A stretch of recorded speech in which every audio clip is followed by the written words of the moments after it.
At defensive end, number 50, David So. At nose guard, number 53, Jarris Singleton. And a defensive tackle, number 97, David Brazil. Tentative starters for your Tyler Junior College Apaches on offense. At wide receiver from Jacksonville, Texas, number 1, Cameron High. At wide receiver from Waco, Texas, number 9, Joseph Ward. At cornerback from San Angelo, Texas, number 12, Brendan Wooten. At wide receiver from Brownsboro, Texas, number 21, Jamal Bell. At running back from Houston, Texas, number 28, Shannon Vaughns. At offensive tackle, number 55, from Castroville, Texas, Gabriel Barbosa. At center, from Lufkin, Texas, number 60, Gerard Johnson. At offensive guard, from Dallas, Texas, number 67, Derek Landers. At guard, from Carthage, Texas, number 75, Tanner Elliott. Well, if I go up there and talk, at tackle, from Waxahachie, Texas, number 76, Randon Haynes. At wide receiver, from Duncanville, Texas, number 81, Odell Smith. At tight end, from Chapel Hill, Texas, number 82, Eric O'Quinn. Head coach for the Apaches is Danny Palmer.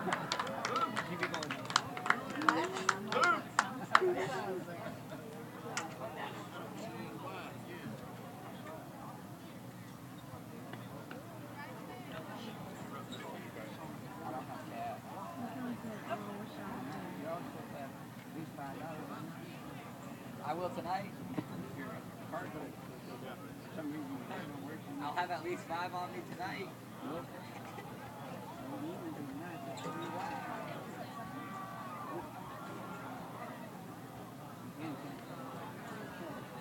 I'll have a 5 on me tonight.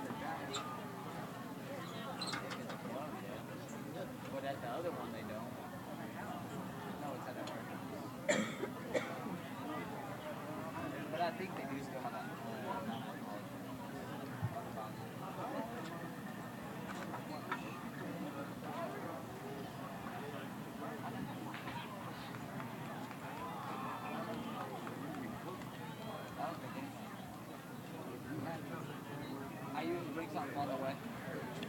We'll stop and get drinks. We usually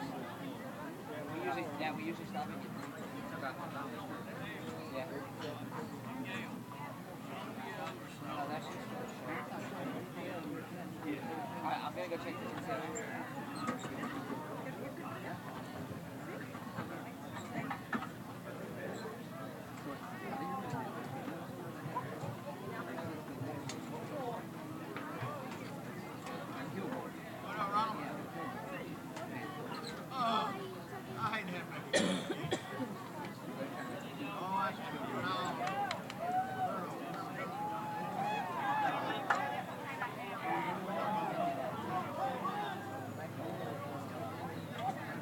Once again, we would like to welcome you to Earl Campbell Field here at Christus Trinity Mother Frances Rose Stadium, where it's Fall Family Weekend hosted by Student Affairs.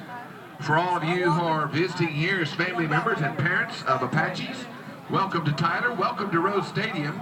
We hope your weekend so far has been enjoyable, as well as the rest of the weekend is an enjoyable experience as well. Welcome to Tyler. We're glad you're here for Parents Weekend.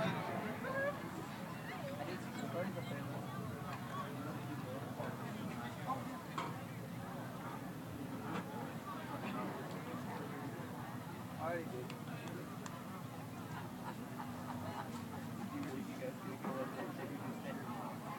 did check the concessions, but I had trouble.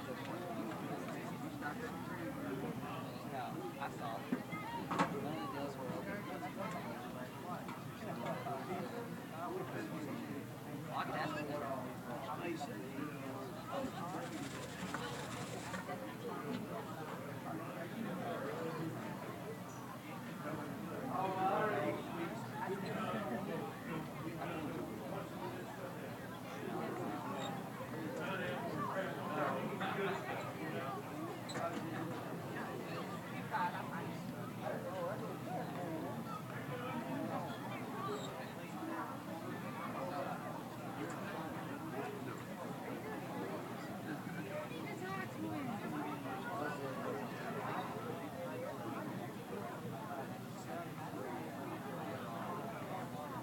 I got that.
Plus, I have that elevator stuff.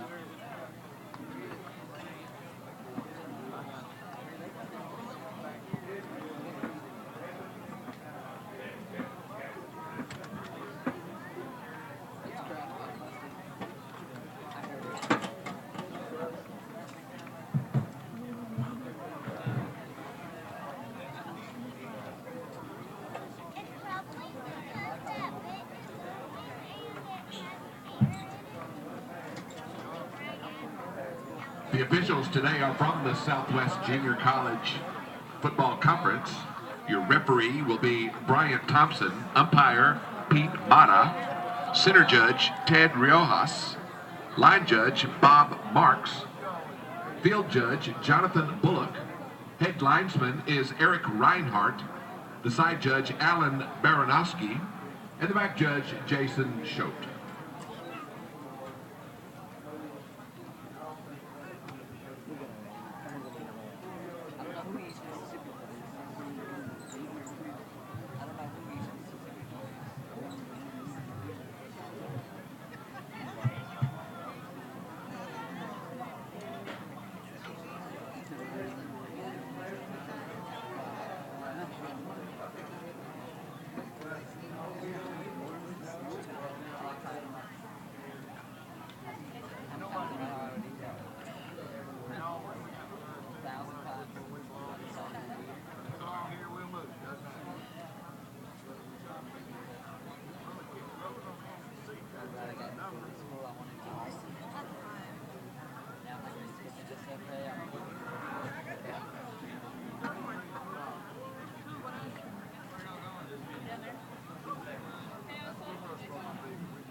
But one of my friends is going. But if she goes, everybody's going to go. So I'm most likely going.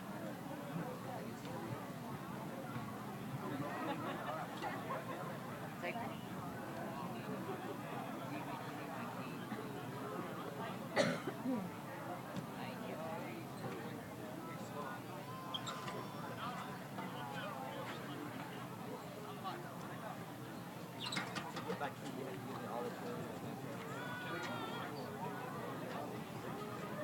I'm still working on that.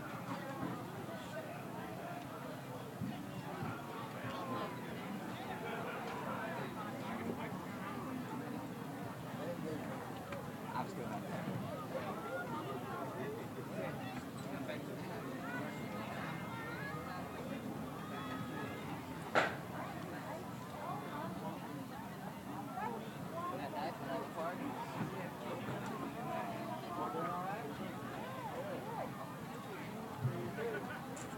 I heard CCC is a burden party. Well, plus the surrounding area of GCC is not really a party area.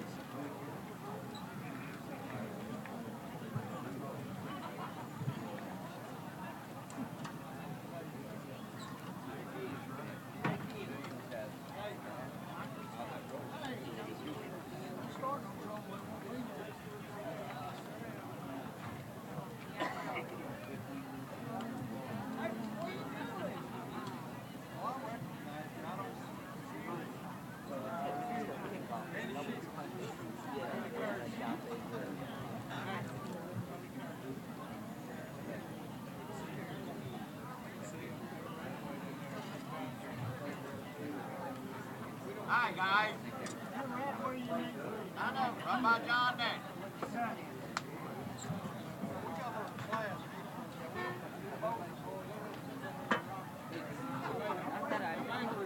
Last game I went to, nobody was here. Hey. We were number 2 in the nation. The last game I went to, Ken, we were like you number see 4. what the Reformation did for you and I? Look at them injuries. That ain't go the same school, you can tell it. Yeah.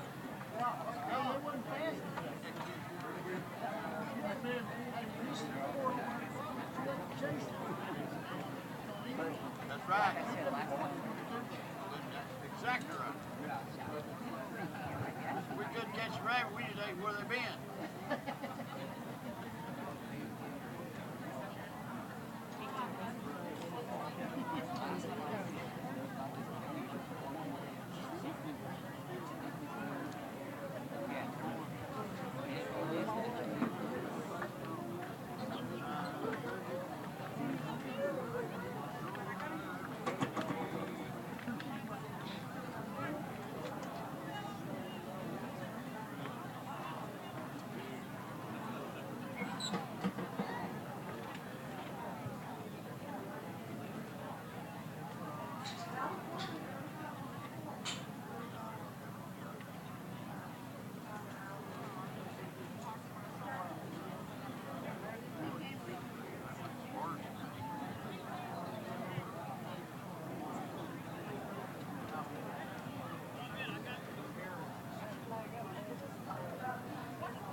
the Tyler Junior College alma mater.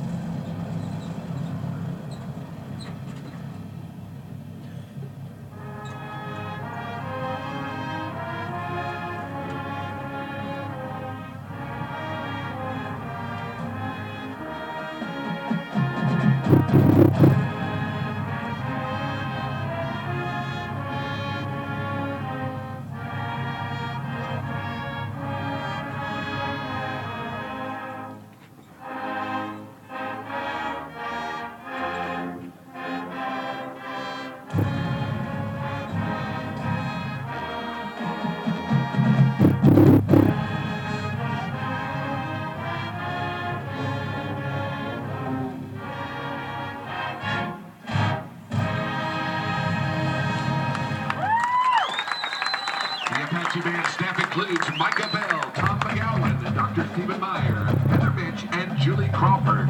Touch of Gold director is Jenna Hawk. The Apache Bells are under the direction of Jacelyn Schaefer, artistic director Christy Evans, and graduate assistant Victoria Pulley. Apache cheer coaches are Tammy Rose and Emma Wilson.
Ladies and gentlemen, we ask at this time you please rise as we honor our country, our servicemen and women, our veterans, and those who have paid the ultimate sacrifice with the playing of the national anthem, conducted by Tyler Junior College Director of Bands, Jeremy Strickland. Ladies and gentlemen, our national anthem.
TJC comes in 5-0. They have ascended to the #2 ranking in the country following their win 34-22 over Blinn last week. Surprisingly enough, the Navarro Bulldogs are 0-3 in the conference, 2-3 overall. Kevin, we're not used to seeing Navarro come in here like that. No, they've got one of the best defenses in the conference, but that hasn't transferred into wins. And so we'll see.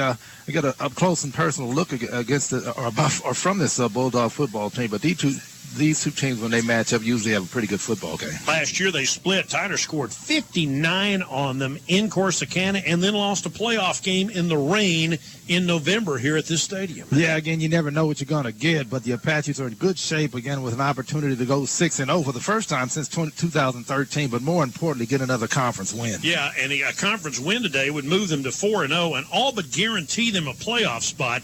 But no way, no how do we assume that this game is going to be anything but difficult today based on history. That's exactly right. Recent history, as you talked about. These guys, again, it'll be an exciting game and a tough matchup for both teams, and we expect it to be exciting. Apache captains are Brennan Wooten, the quarterback, linebacker Cody Fletcher, free safety Brandon Johnson, and tackle Randon Haynes. The Apaches in their home black and gold, black pants, jerseys, helmet, gold numerals.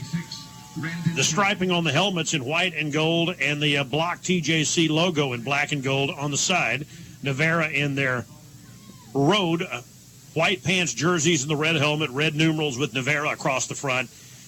And we are about to get the coin toss. Bryant Thompson out of the Fort Worth area is our referee this afternoon. It's an 8-man crew. Navarro has won the toss and deferred. So it appears the Apaches will get the football first, going right to left. Again, we take it at kickoff today on this Saturday afternoon here on your only local news radio, 97.5 FM KTBB. And the TJC Apaches, again, 5-0 and ranked number 2. They have been high in the rankings, but it's been better part of a decade, I think, since we've seen the Apaches get up to number 2 in the polls. Yeah, it's been a while, but this is a very good Apache football team. Again, a tough win last week at Blinn, and another tough matchup today. But the Apaches, we'd like to see them get off to a great start, a better start than they did a week ago. They were able to come back in that ball game, but you don't want to put that to the test again today. Why are we starting early today? Well, because Texas College has a homecoming game at 7 o'clock tonight here at the stadium against Texas Wesleyan. So the Apaches accommodate them by moving the kickoff to this game today to 1 o'clock. It's humid, mid-80s this afternoon with virtually no wind. And so Tyler Junior College in a high-octane offense averaging 41 points a game and nearly 451 yards per game will get the football first as they send Joseph Ward and J.T. Smith, 2 speedsters, back to receive the kickoff. The Apaches going right to left on your dial here in the opening quarter of this Saturday afternoon game. The Longhorns and Kansas State will play tonight here on KTBB. Texas Tech has a sizable lead over Kansas on 92.1 FM, the team sports radio. And later on the team, the Aggies will play at Alabama. So this is a full Saturday of college football. Kevin and I are glad you're with us. And the second-ranked Apaches against their old rivals from Corsicana, the Navarro Bulldogs, coming up here just shortly as the teams get it lined up. Ball teed up at the 35-yard line. And somebody running across the field, I guess, to help out on the chain game. I guess so. Not moving too quickly either. He took his time, didn't he? Looked like me running across the field over there. Kind of not really running, sort of. I don't know what you call that. Jogging, a light jog. Maybe a light trot. Yeah, okay. That would be me. All right, the Bulldogs again to kick off from the 35-yard line, and we're just about set to play some ball. And a left-footed Navarro kicker will put his toe into it. The kick is in the air. And on this Saturday afternoon, it hits 5 yards deep. The Apaches will take the touchback. The Apache offensive linemen, led by tackle Randon Haynes and Gamaliel Trace Barbosa. The guard, Tanner Elliott, back in the lineup. Derek Landers, the right guard, and Gerard Johnson, the center from Lufkin. Brennan Wooten out of San Angelo is the Apache quarterback. The running back crew will include J.T. Smith, the sophomore from Klein, who's getting the start today. Shannon Vaughns, who had the big day against Blinn last week. Jeremy Wilson from John Tyler. Logan Fuller injured for the second week in a row with an ankle injury. Joseph Ward, Odell Smith, Jamal Bell, Cameron High are the wide receivers. We should see Trent Williams for the first time in a couple of weeks. And on first down, a quick out route on a stop route for about 3 yards, pitch and catch to Joseph Ward, make that number 21 Jamal Bell from Brownsboro for a 3-yard gain. It'll be second down and about 7. The Apache tight end is freshman Eric O'Quinn from Chapel Hill as Bryce Wimpa continues to be injured. 2nd and 7, just underway, and a handoff to J.T. Smith across the 30 to the 31-yard line for a pickup of 3 more. J.T. Smith comes in as the Apache's leading rusher with 327 yards rushing. His 14-yard scamper last week at Blinn helped salt the game away, but he didn't play a bunch in that game last week. 3rd and 4, and a snap to Wooten, flag down. Wooten rolls out and throws the back shoulder fade to Bell. Near midfield, he caught the ball for a first down if it stands, but there is a penalty flag back at the 31-yard line. The Apaches think it's against the Navarro. Yeah, neutral zone infraction against the Bulldogs. The play should stand. That's a nice job coming back to the football by Bell to make that catch. Wooten completing 58% of his passes, 763 yards and 10 touchdowns, including a couple last week. And the Apaches come from behind win. They spotted Blinn a 15-0 lead in the 3rd quarter last week and then came roaring back and outscored them 34-7 down the stretch. 1st and 10 Apaches at midfield, going right to left, out of the shotgun. 4 wide receivers, no tight end against a 4-3 look defensively, and a handoff to Smith, and he bounces it inside the 45, down to about the 43, maybe the 42-yard line for a pickup of nearly 8 yards on that first down carry for Houston's J.T. Smith. Yeah, very good on first down. The Apaches right now are on the move. Good start. Just underway, and the clock's working. Last night we had a clock problem for the final half of the Tyler Lee game, but it's working. They got it fixed overnight. A handoff to Smith for a first down run. Needed 2. He picked up about 2.5, hit at the line of scrimmage, but falls forward for an apparent first down just inside or right at the 40-yard line. Or did they call him down? I think they said his knee was down. Yeah, they didn't give him first down. They didn't give him a first down. That seemed unusual. 3rd down and short. And now they'll hand it to Smith again, and this is a first down for a gain of 5. Down inside the 35, close to the 34-yard line. That is a Tyler first down. So the Apaches moving the football here early in the game. The offensive line doing a good job early in this ball game. Again, a nice run by Smith. Near hash, going right to left. Receiver split wide left is Odell Smith, and 3 out wide to the right side. Cameron High is in the slot, and J.T. Smith in the backfield. Wooten, the TCU transfer, looking to throw the bubble screen, and he threw that ball away, and he'd better do it, or that one might have been intercepted. Intended for Cameron High, but a linebacker for Navarro got a jump on that route and was about to pick it off and go the other way. At the very least, they lose about 5 yards if High catches that ball, so not a bad decision to throw it out of bounds. Yeah, he did. 2nd down and 10 at the 34-yard line for Wooten. Ball in the middle of the field. Handed to Smith. Tyler's been a good running team this year, and Smith picks up 4 to the 30, and that'll set up a 3rd down and 6 right at the 30-yard line. The Navarro defense includes Jordan Carmouche out of Manville, and David Sow as the defensive ends. The tackles, Jarius Singleton and David Brazil. 3rd down and 6, and Shannon Vaughns checks into the ball game. He had the big game against Blinn last week.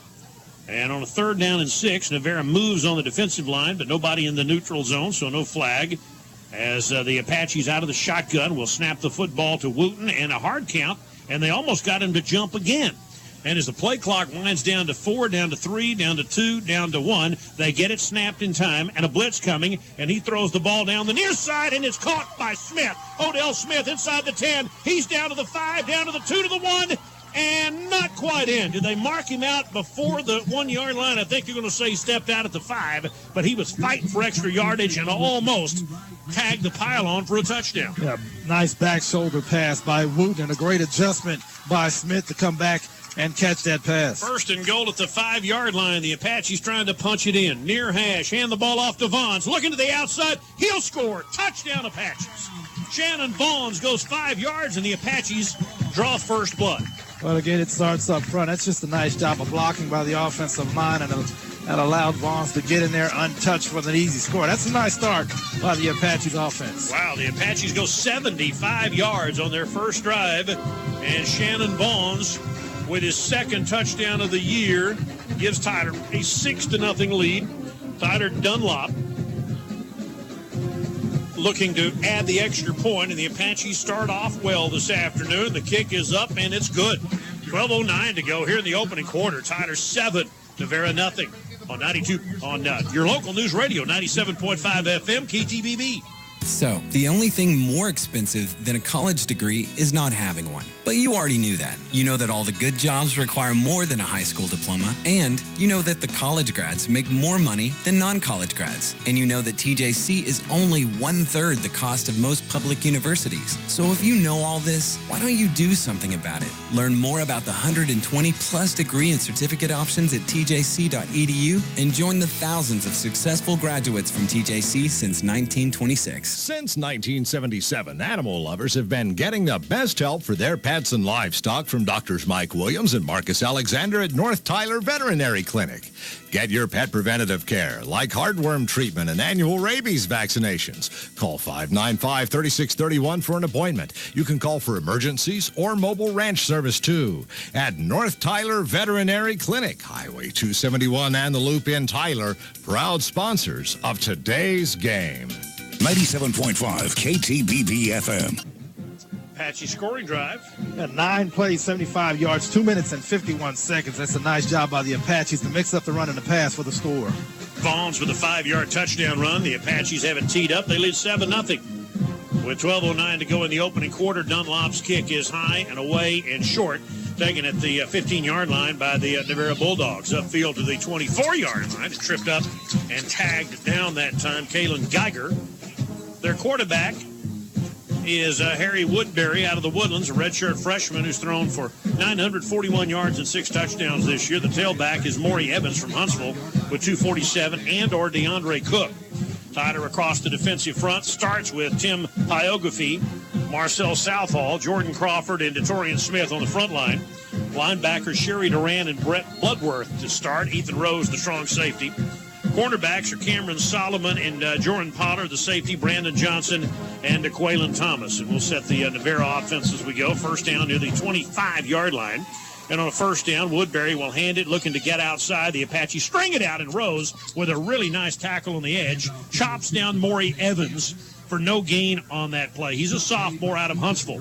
Kalen Geiger, Devontae Mims, Brian Williams among their wide receivers. Levon Livingston, Melisha Ame Lualala, Nick Dennis, Iris Gilmore Gardner, and Ronnie Rogers are the offensive linemen, and they hand it left tackle, and the Apache stopped that after a short gain. Cook is in the ball game as the running back, and the Apaches get that one. Sherry Duran in on that tackle. It'll be third down and about 6. Couple of good plays to open up the series for the Apaches defense. 3rd and 6 at the 34-yard line for the Bulldogs. 4 wide receiver, 1 back set with no tight end. The Apaches rush 4, and the quarterback steps up, and now he backs up and throws that ball, and it's patted down by Detorian Smith trying to find a screen pass. His pass was batted down by Detorian Smith, the freshman out of Tatum, and that's a great start for the Tyler defense. That is. If you can't get to the quarterback, get your hands up and try to knock the ball down. That's exactly what Smith did. That is a nice start for the Apaches defense. They'll force a punt. And the reason the Apaches have been solid week in and week out this year is their defense. They're giving up 18 points a game, 369. Those are huge improvements. An improvement from the 38 points a game they gave up last season. And they were able to stem the tide last week after Navarro, or Blinn, got off to that 15-0 lead. They just quit moving the ball. That was the defense. Here's the punt away. It's a line drive kick. Very returnable by Tyler Junior College, and here's Ethan Rose to the 40, Rose to the 45. Rose tackled along the Tyler sideline at the 46-yard line. Nice return by the Apache strong safety, Ethan Rose, that time, all the way out close to midfield. Knocked out of bounds at about the 46, and the Apaches will take over with 10:59 to go in the opening quarter, leading 7-0. Great job again by the Apache defense, and the offense gets another shot. 1st and 10, Tyler Junior College. Again, got some people back today. Tanner Elliott, the freshman from Carthage, state champion last year, back in the lineup. And so is Jared Johnson from Lufkin for the last couple of weeks. Vaughn's in at running back on a first down. Snap it to Wooten. He looks right, throws the slant upfield, caught at the 48-yard line. Jamal Bell again on a quick slant at the Navarro 48. That's a gain of 6. Good safe pass for good yardage on first down. All right, so it'll be a 2nd down 4 at the Bulldog 48-yard line. Vaughn shifts to the right of the quarterback. Ball in the middle of the field. Snap the football, and here's Vaughn's off the left side, and Vaughn's has room and a first down tripped up at the 45, falls forward to the 40, maybe the 39. And if they don't trip him up, Kevin, he might still be running. Well, if it's an ankle tackle missed away from a big gain. Apaches have depth at running back, and they go to Vaughns again off the left side, and he picks up 4, maybe 5 more, just right behind a strong left side led by Randon Haynes. Elliott also throwing blocks downfield. O'Quinn, the tight end, throwing blocks as well. That's a 6-yard gain on first down. Yeah, once again, good job on first down. Great job, again, by the offensive line. Vaughns comes out. J.T. Smith checks in. Again, Logan Fuller, who had that really good game against Cisco a couple of weeks ago, still nursing an ankle injury. He's up here in the press box helping scout this game. And on a 2nd and 4 at the 33-yard line, Wooten out of the shotgun, looking at a 4-3 look for the Navarro Bulldogs. He stands behind Johnson and J.T. Smith to his left. The tight end O'Quinn lined up left as well. And Wooten to throw. Stop route again. Caught at the 31. Cameron High. Grab him by the jersey and drag him down about a yard short of the first down. Good open field tackle, but the former Jacksonville Indian Cameron High stopped a yard short of the first down on a gain of 3. Yeah, Wooten just found the soft spot in that Navarro zone for positive yardage, 3rd and short. Ward shifts out to the near side along with Cameron High. Bell shifts wide right. The tight end is O'Quinn. Snapping on a 3rd and short. Coming left. Now it's Smith to the right. He's right off left tackle, and that's a first down to the 26-yard line for J.T. Smith, doing a really nice job of seeing a hole that wasn't there at first. Yeah, patient run by Smith. As you mentioned, there was not a whole lot there, but he found just enough to get upfield. There is an Apache down. And a banged-up Apache as TJC trainer Eddie McGuire trots out onto the field along with friend of the program and Apache supporter Jeff Scrocky, who's always there to help out, and one of the big Tyler linemen that will need to be attended to here as the teams take a quick break. And they may need some of those today because it is hot out there. Again, mid-80s, but it feels like 90 out there. Yeah, it feels a little bit warmer than that. This is October. Doesn't feel like it. Not a cloud in the sky, as a matter of fact, and it is, again, it ain't summertime, but it kind of feels like it. Yes. Has it officially turned fall yet? It's supposed to be fall, yeah. September 21st was supposed to be fall, but it doesn't feel like it. No, not today it does. This, again, a TJC. And the Apaches, to their credit, have a lot of depth on the offensive line, and they've needed it this year because they've had some guys banged up. Willie Allen, the big kid who transferred in from LSU, has played in a couple of games, but he's been hurt the last 2. And he's not available today, nor is Bryce Wimpa. And so the Apaches also at tight end have elevated Justin Carr into the he's active today. Carr, as the Apache lineman gets up. Justin Carr played on the Apaches last year at tight end, was also the long snapper. Suffered a knee injury in the Kilgore game in the final regular season game, final moment of that regular season game after an Apache touchdown, and had been helping out as a coach this year. They've suited him up. He's been cleared to play, talked to him before the game, and will redshirt if he can, but if he's needed, he'll come in today because the Apaches are a little bit short on depth at that position. And the injured Apache who is up and walking around is Derenick Landers, one of the Apache guards, big kid from Dallas. And he comes out of the ball game, and the Apaches bring in some of that depth. That'll be Leonte Dancy, who comes in at right guard. It's a first down. Apaches at the 26-yard line as they attend to their injured player Landers. Out of the shotgun, near side to short side, 4 wide set with no tight end. Smith, the dangerous and fast J.T. Smith, who is part of the state championship hurdling team. Wooten takes the snap. Smith throws the block, and he throws the ball down the near side and overthrows Odell Smith. Again, looking for that back shoulder throw at the 5-yard line, but Wooten sailed that one about 2 feet over his head. It'll be second down. Yeah, not close on that one. Pretty good coverage by Navarro on that one. So it'll be a second down and 10 at the Bulldog 26-yard line. Tyler up 7-0 here in the opening quarter with about 8:50 left to go in the first period. Smith lined up near side out of the shotgun. Hand the ball off to Smith, looking to get to the edge. And no, that's the other way. They fooled me completely. Who has that ball?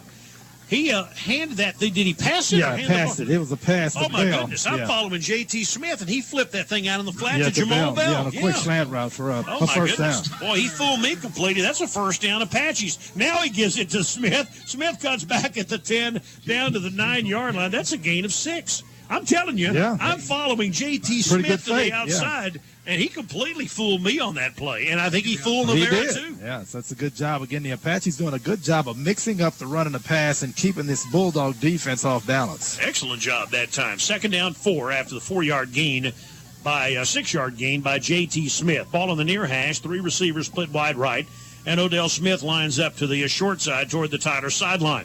Smith stays in the game, has spent most of the time on this drive on the field. Wooten will hand the ball off to him. Smith hitting the backfield, but manages to get to the edge, and he's trying to get to the corner, got out of bounds, and lost maybe a little bit of yardage at the 10, right? He lost some. He did a pretty good job just to get back or close to the line of scrimmage. Yeah, he really did, because they had him in the backfield, but Smith is so quick that they couldn't drop him for the loss, and he almost got back to the line of scrimmage. It'll be 3rd and 5. So good job by Smith. He comes out of the ball game, and Vaughns comes back in. 3rd and 5 at the 10-yard line, just inside the 10, as they put Vaughns to the left of the quarterback. 3 receivers split to the near side, which now is the wide side of the field. Play action fake, back shoulder pass. Wow. Ball caught, touchdown. Quick strike from Wooten, who counted 1,001, 1,002, and then flipped that thing to the far side to Jamal Bell. That's an Apache touchdown. Well, you can't throw the back shoulder fade any better than that. And Bell again for the second time today. Great adjustment on the pass to come down with it this time for the touchdown. Jamal Bell out of Brownsboro with a touchdown catch from Brendan Wooten, his first of the day and his 11th on the year. The Apaches do not have 11 guys out there right now, and now they do for the extra point. They lead 13-0 here in the opening quarter.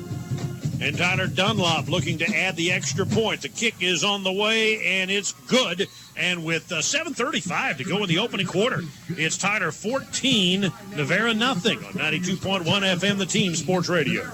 Hi, John Bass from Major's Pharmacy. Woo, son, come see us at Major's Pharmacy, because, brother, they got it all. When you don't feel well and need a prescription filled quickly, the chain pharmacies will make you wait. Major's Pharmacy won't. Bring your prescription to Major's Pharmacy, and in most cases, they'll fill it and have you on your way in 15 minutes or less. Major's Pharmacy accepts most major insurance plans. Major's Pharmacy, South Broadway at Shelley Drive, across from Wagner Cadillac, and online at majorspharmacy.com. Hey there, brisket lovers. Texas DQ has new brisket street tacos.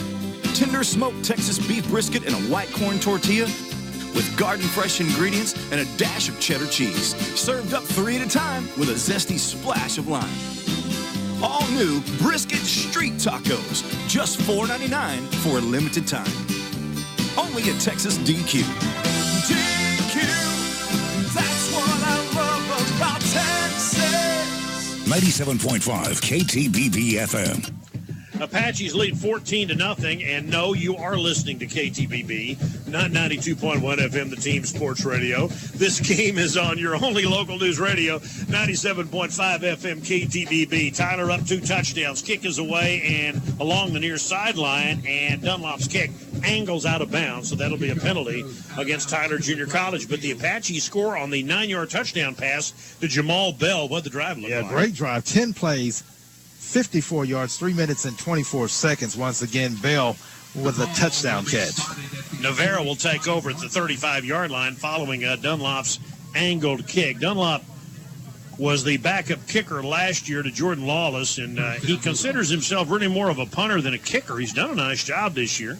But that time on the kickoff, the ball angles out of bounds, and the Bulldogs will get pretty good starting field position. They were 3 and out on their first drive. Yeah, the Apache defense did a great job. We'll see if they can hold up and do it again. But so far on both sides of the ball, the Apaches look good. And for those of you listening to us on the web at ktbb.com, we're happy to have you along.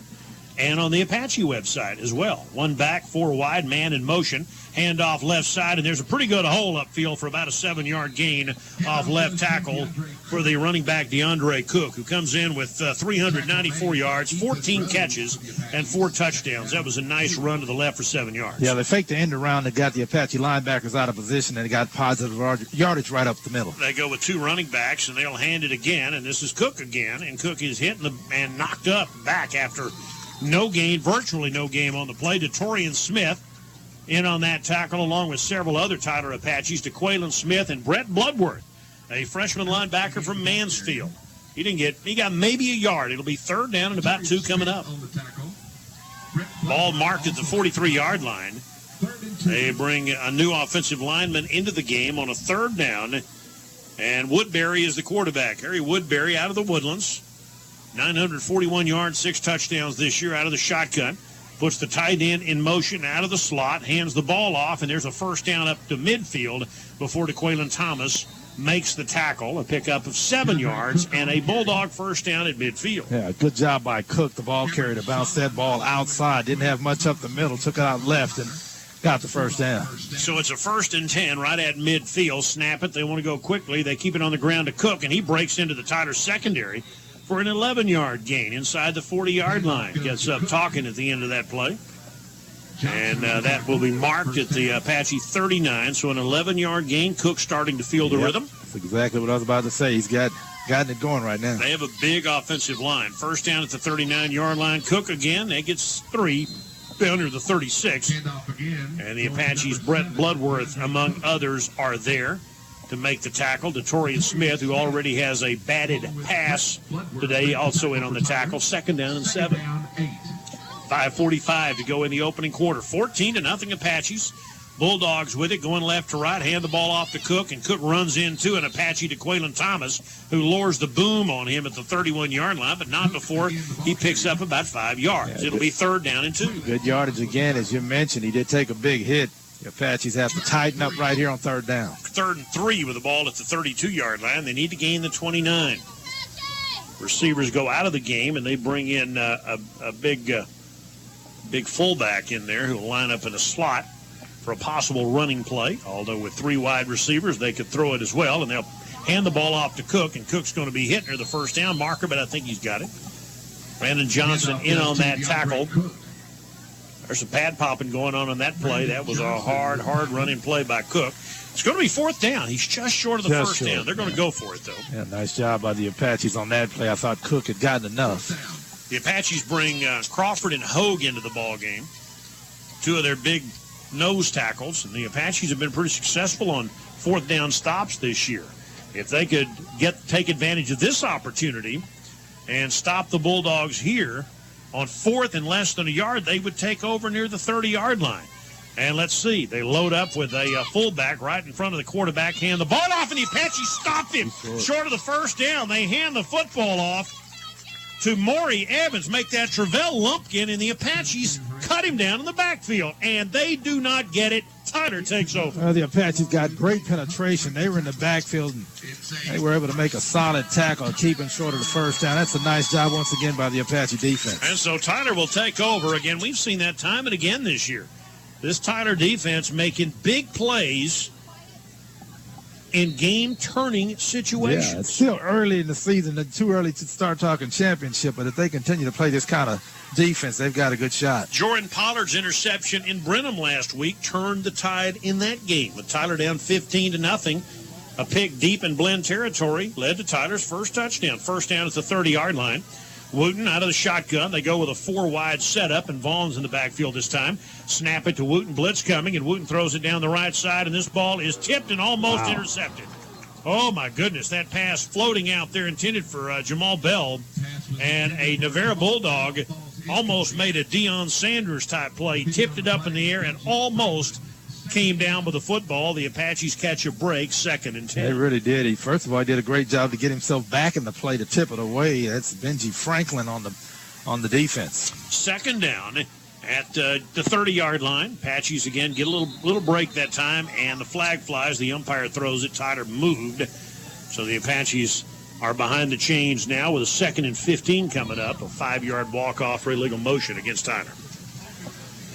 Apaches only had, I believe, 4 penalties last week. I'm not sure. I have to look that up, but can't afford to have that happen.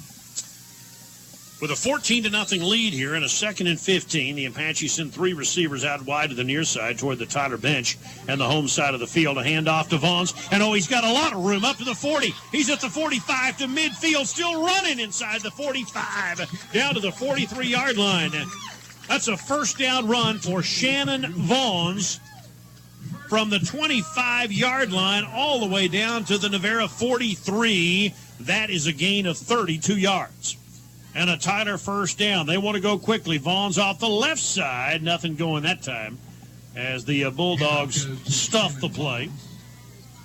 And I think Vaughns might have even lost a yard. So after the 32-yard run, Vaughns loses a yard back to the 44. The Apaches help him up.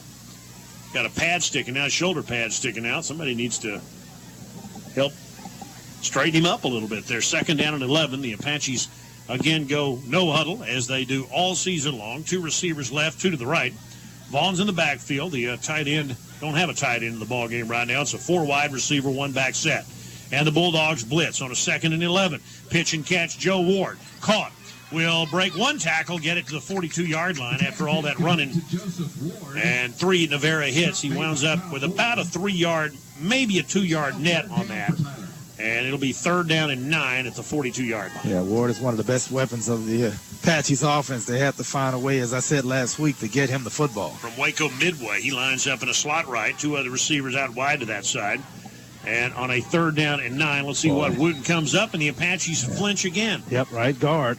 That's Dancy, who replaced the injured Derenick Landers. I think that might be the 2nd illegal motion penalty against Derenick, and that'll cost Tyler 5, and that'll make it a 3rd and 14 at the 47-yard line. Again, can't afford to have that happen. You're on the move. You don't want to take away that momentum. 2:50 left to go here in the opening quarter.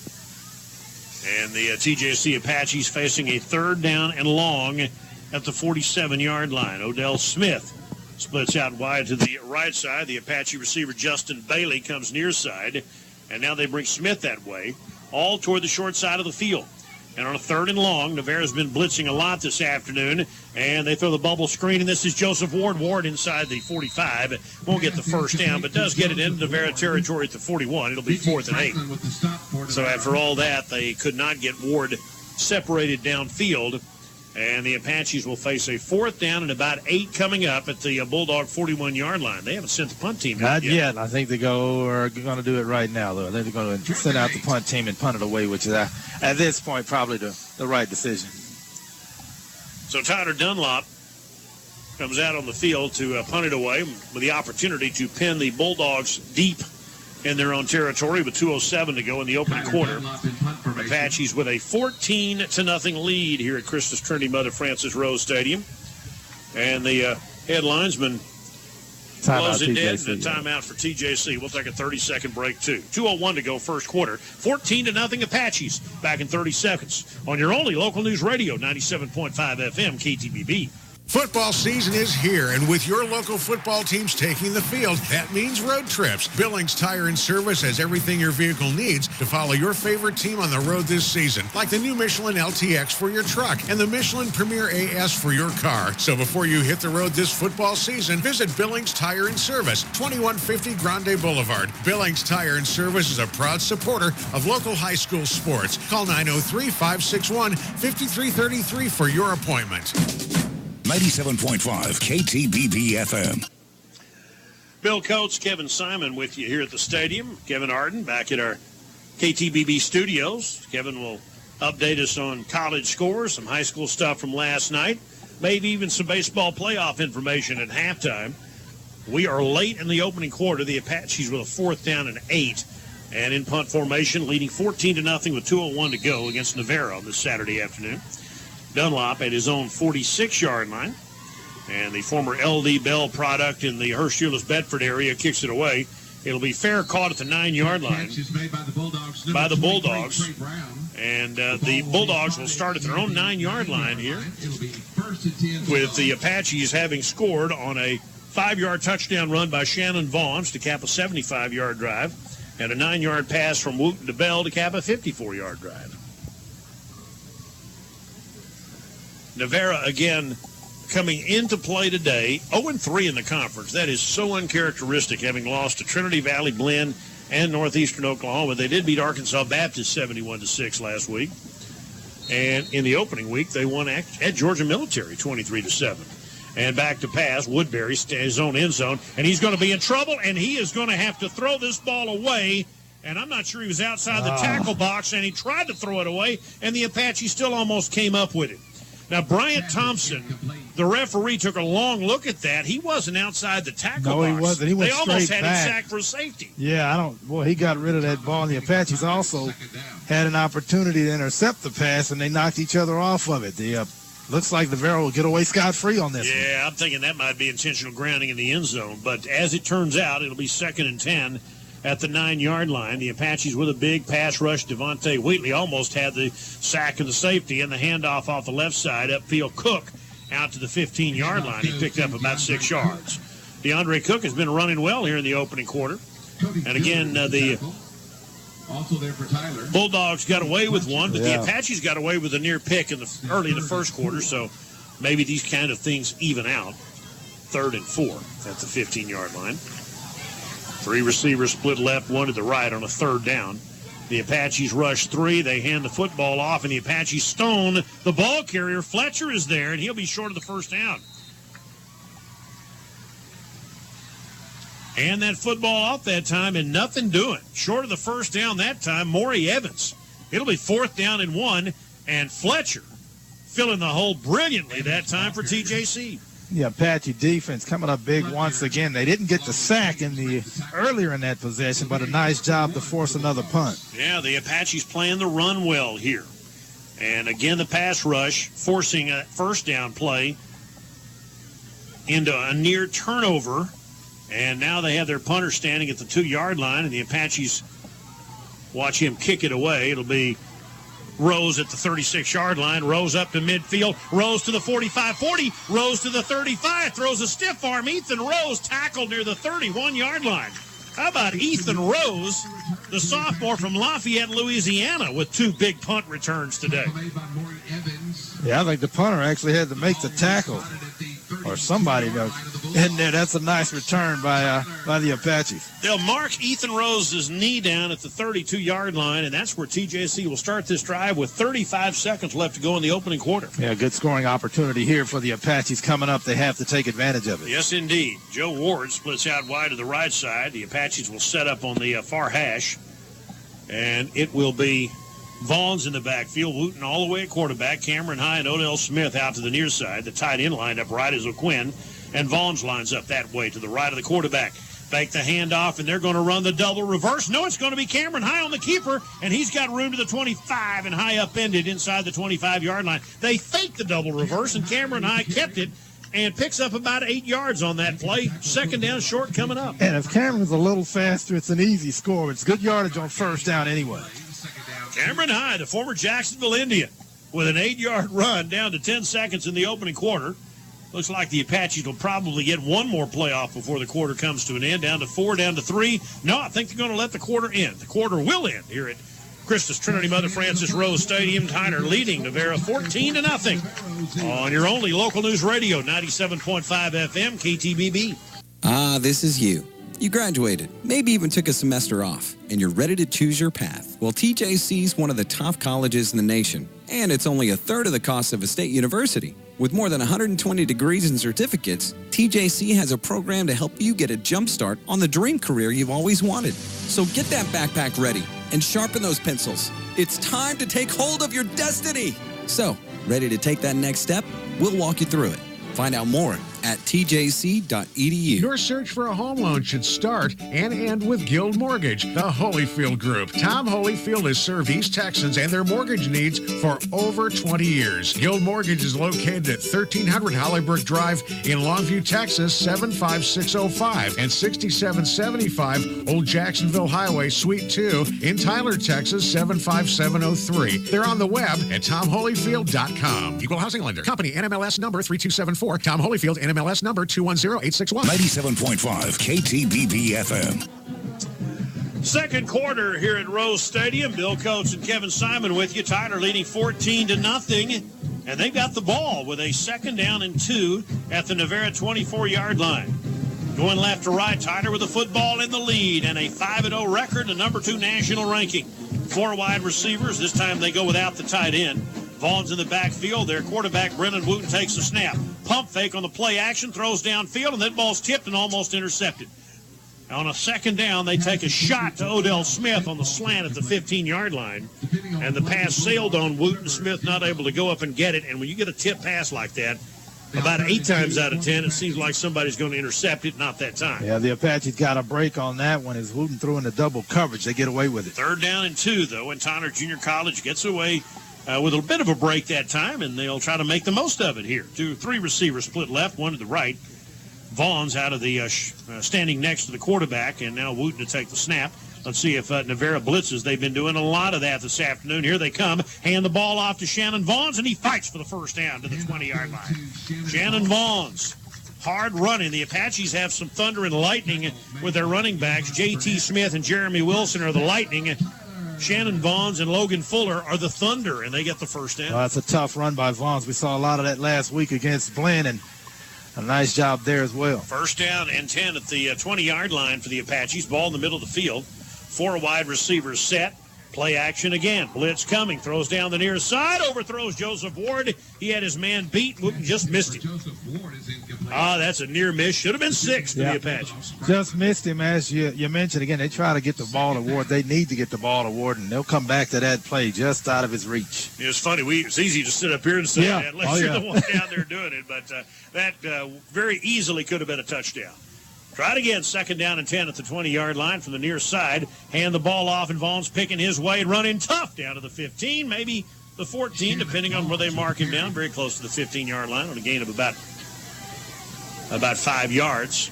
That'll make it a 3rd down and 5. They're going to mark him down right at the 15-yard line. Another patient run by Vaughn's. Again, not much there initially. Found a hole to get through and got good yardage. Tyler has a 14-0 lead into the game for the Tyler Apaches. Jaquez Russell out of Jacksonville, Florida, and at running back. Wooten's under center this time.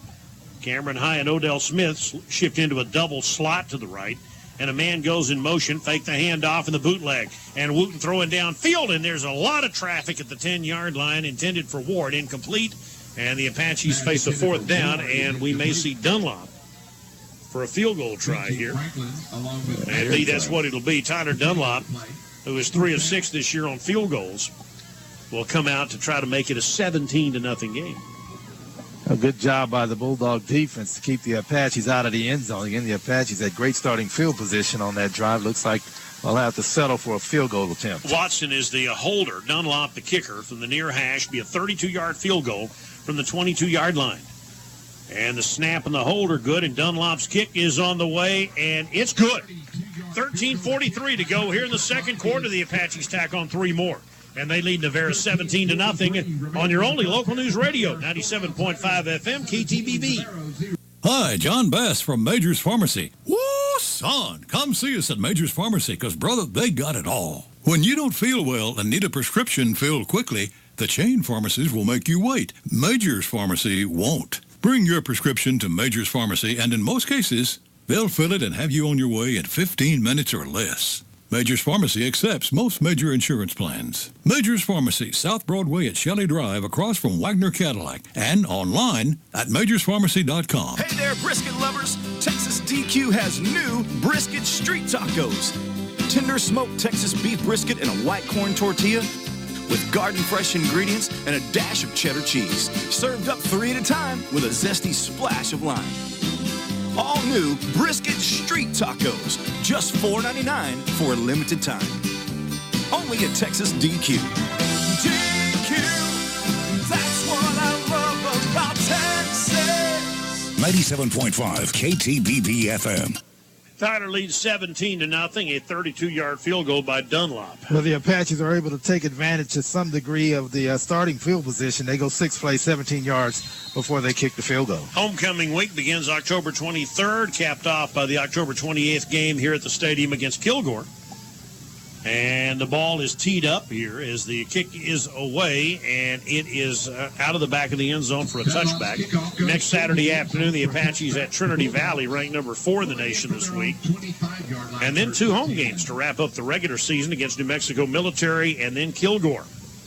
So a lot of home football here at the stadium left in the 2017 regular season. The Apaches show potential to possibly do some playoff damage again this year. And We'll have to wait and see about that. Yeah. But first things first, trying to polish off Navarro today. They lead 17-0 here in the second quarter. They're off to a good start. Bulldogs going right to left from the 25-yard line. Woodbury puts a man in motion, and they hand it to him on the jet sweep going to the outside. Nice job by the Apaches to string it out, but then a good run at the end of that by Josh Lister, who's one of the fastest kids coming out of Louisiana. And Lister winds up with about an 8-yard gain on that play. Denzel Washington with the tackle. An 8-yard gain will be 2nd and 2. That is a good run. I thought he had gone out of bounds, but he got good yardage. 2nd down and 2, and Woodbury to throw. Steps up, and the ball's tipped and almost picked off. Oh, he led the receiver a little too much into Quaylen Thomas, had one hand on it, couldn't bring it into the body. Tyler would have had a pick at the 40-yard line, but not quite. Well, diving attempt by Thomas, and he almost pulled that one off. Nice job. Devontae Mims, the intended receiver, and Woodbury put a little too much mustard on that thing, and once it got into the air, the Apaches had a shot at it. 3rd down and 2 at the 33-yard line. They bring in a slot man, one of their fullbacks in, just off the right hip of the right guard. And with 3 wide receivers and a running back, they're going to throw the pass down the near sideline. That is broken up at the 45-yard line. Well played that time by Cameron Solomon on a back shoulder fade intended for Kalen Geiger. Interesting call on the 3rd down and 2. And nice play by Cameron Solomon, a transfer from Arkansas Tech, who makes it 4th down again. Well, that's the way you play it. You get your head around, you get in coverage, and you get your head around. And a nice job of getting his head around and knocking that ball down. Well played by Solomon. 4th and 2, and the Apache defense holds again. And the snap and the kick. Nice angling kick toward the right side that will take a tighter bounce, though, upfield to the 42-yard line. That ball backspins in front of Ethan Rose, who let it go, and it hit it about the 32 and rolled upfield to the 42-yard line. So it had 9-iron backspin on it, and Tyler gets good field position out of this with 13:09 to go in the second quarter. Another opportunity to take advantage of some good starting field position. Let's see if the Apaches can actually get into the end zone this time. Again, they're off to a good start on both sides of the ball. All right, so TJC up 17-0, gets the ball back. Last week they fell behind 15-0 at Blinn. Their offense moved the ball and then struggled in the scoring zone until they didn't. Yep. And once they got it going, then they rolled. And from the 42-yard line, it's a 3 wide receiver with a tight end set this time. Jaquez Russell with his first carry, and he bounces off 2 tacklers, and he's in the clear to the 40 and down to the 35, 33-yard line, and that could have easily been a face mask call. A first down, Tyler, at the Navarro 33. One of their secondary guys grabs him by the shoulder pads and drags him down. Yeah, it looked like a face mask, but good yardage there. 1st and 10 at the 33, and Jaquez Russell gets the handoff off the left side, and he fights for yardage. Might have gotten a yard. Russell's out of Jacksonville, Florida, an out-of-state transfer. We haven't seen a lot of him this year, but that's a 5th option that the Apaches roll out this afternoon as another running back for giving teams something else to think about. Huh? Yeah, I don't think so. 2nd down and 9 at the 32-yard line. Russell stays in. Wooten with a snap. Fake the handoff. Quick screen intended for Ward that Wooten bounces to Joseph Ward. Brendan Wooten threw that one low like a shortstop, bouncing one to a first baseman that time. Only Ward didn't have a first baseman's mitt to catch it with. It's incomplete 3rd down. Yeah, he's got to get off a better pass than that and give Ward a chance to, make a play. 3rd down and 9 at the Navarro 32-yard line. 3 wide receivers. The tight end is lined up to the left. Russell now shifts to the left of the quarterback. And look for Navarro to bring the blitz. Here they come. Wooten to throw. He's in big trouble. He's going to be sacked back at the 49-yard line. Wooten is not a big, elusive running quarterback, and he had no shot that time as the linebacker, Johan Burnett, out of Pearland Dawson, drops him for a loss all the way back to the 46-yard line. Yeah, that's a huge loss, and I would say he needs to get rid of that football. Not sure he had enough time to even think about doing that, so a good job defensively by the Bulldogs. Johannes Burnett came in unblocked that time. Tyler totally fanned on that one. It'll be 4th and long, and we'll see Dunlop kick it away, be his second punt of the afternoon. First one was very successful. He pinned the Bulldogs at their own 9-yard line. Let's see if he can do it again. Good snap. Kick is away. And this one has the potential to do the same thing. It's going to hit it about the 2, and it bounces into the end zone. Punt goes through the end zone. Apache's had good coverage downfield, and 20-yard line, first down. all he needed that time was a left-hand turn when that ball hit the ground, but it didn't make it. But a nice high kick by Dunlop, who hit a 76-yarder in week 3 of the season at NEO on the fly. And just a booming kick. And the Bulldogs will take over at the 20-yard line on the touchback. Does a great job of punting. A lot of those punts are spirals. That one wasn't, but he does a good job. So the Navarro Bulldogs will come back out at their own 20-yard line. 4 wide receivers, no tight end. Snap the football. Woodbury from his own 12 throws upfield. That ball caught by Mims and tackled immediately by Tyler, but that's a first down at the 31-yard line. Did he drop it? Yes, he dropped it. Well, then Brandon Johnson and number 32 for the Apaches, Ladarian Hudson, jarred it loose. They hit him hard, and he didn't hold on to it. Good reaction by the Apache defense to get that football out of there. Mims, a returning all-conference player, dropped that ball. 2nd and 10. They throw the middle screen, and once again it's Mims, and Mims going to be surrounded at the 25-yard line by Apaches. Picked up 5, and the Apaches doing a good job. One of the guys in on that tackle for the Apaches, Darian Wilson, the 330-pound sophomore nose tackler, one of the Apache tacklers on that one. Apaches did a good job again of reacting to the play and making that tackle. 3rd down and 5 at the 25-yard line. How about those Apaches defensively? See if they can get another defensive stop here. They have 5 men up on the line of scrimmage, back to pass Woodbury. They flush Woodbury out of the pocket, and he's going to dump it upfield. It completes it to Mims, and he has the first down to the 39-yard line. He paid the price.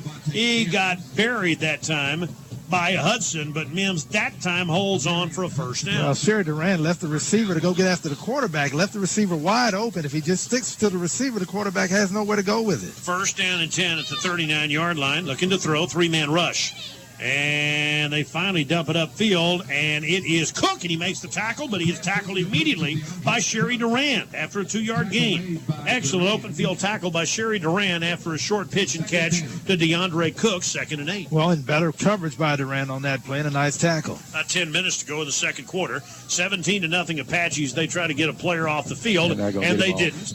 And the Apaches are going to be flagged for too many men on the field. Navarro knew that, and they went ahead and snapped the football before TJC's Detorian Smith could get off the field. So that'll cost Tyler 5 yards. He was a long way from getting off the field. He was trying, though. He was chugging. All he had. He was chugging. All right, that'll make it a 2nd and 3 instead of a 2nd down and 8. All right, now we go at the 46-yard line. Bulldogs going right to left here in the second quarter from the far hash. Straight drop, 4-man rush. And Woodbury looking for somebody to throw it to, and he's being chased by Wilson, coming to the nearest side, and he spins away from an Apache and gets the first down into Tyler territory. Nice move that time by Woodbury. He made an Apache miss that time. I think Darian Wilson missed him, and he gets it all the way to the, 44-yard line? I think. Made Wilson look bad on that play with a spin move, and then slipped on out of bounds. Nice job. First down for Navarro at the Tyler 44-yard line. 3 receivers right, 1 to the left. Out of the shotgun, they throw the bubble screen. That's caught. This is Mims. Mims tackled by Brandon Johnson in the open field. Nice rugby-style tackle that time as he cut his feet out from under him at the 41-yard line. Again, that's kind of what they call the rugby-style tackle now, is it not? I think so, but it was a great tackle. It was a great tackle. Yeah, I mean, he used his shoulders and just chopped him. 2nd down 7 at the 41-yard line. Hand the ball off to Cook, and Cook is hit at the line of scrimmage by Sherry Durant. Durant, the first guy there, and then a bunch of Apaches. Denzel Washington, Brett Bloodworth, and others teaming up after a short gain. It'll be a 3rd down and 4 at the 38-yard line. Another Apache down. Maybe some cramps. We're going to get some of that today. Again, it's a warm day. Injury timeout. And young man named Denzel Washington for the Apaches. Yeah, I know what you're thinking. Yeah, why would you do that? He's no kin to the actor, as far as we know. That sets the bar pretty high. Yeah. You know, you can't. Why would you do that? He's cramping, as Eddie McGuire, the Tyler trainer. Again, my iPhone here is showing a temperature of about 86 degrees right now. Yeah, it feels a little bit warmer than that, right? Yeah, it does. So it's hot down there, let's put it that way. For this time of the year, anyway. It'll be 3rd and 4 after they attend to Denzel Washington with 8:57 left to go. Coming up at halftime, again, we'll hear from Kevin Arden back in the KTBB studios. Got a lot of scores, including some high school stuff going on. Last night, Tyler Lee lost here, 56-28 to the Horn Jaguars. John Tyler winning at Mesquite. Did Longview beat Rockwall last night? No, I don't know. I don't know That's that. a good I'll question. have to check my... Yeah, they did. Thank you, Kevin Arden. Longview did beat Rockwall. Kevin can update you on a lot of that stuff, plus college football in progress. Coming up later today here on KTBB, Texas and Kansas State. And on the Team Sports Radio tonight, it'll be the Aggies at Alabama. Alabama. And so it'll be kickoff at about 6 o'clock tonight for both of those games, I believe. And they've gotten Washington off the field. The Apaches have one of those portable canopies down below us to kind of give these kids a little chance to get some, and one of those cooling fans to give them a chance to, cool off a little bit. 3rd and 4 at the Apache 38-yard line. 2 running backs this time. Woodbury puts a man in motion and back to pass the Apaches blitz. Woodbury's going to throw the deep ball down the far sideline, and that ball's knocked away. Great coverage that time by the Apaches on a long pass inside the 10-yard line, but well played by Tyler's DeArve Brown, one of their cornerbacks out of Paris, and that'll make it a 4th and 4, and I'm guessing Navarro goes for it here. Yeah, Apache defensive backs have done a good job of getting their heads around, locating the ball and making a play. 4th and 4. As the Bulldogs take a shot, does not work. Now on a 4th and 4, they're going to call a timeout. We'll take it with them.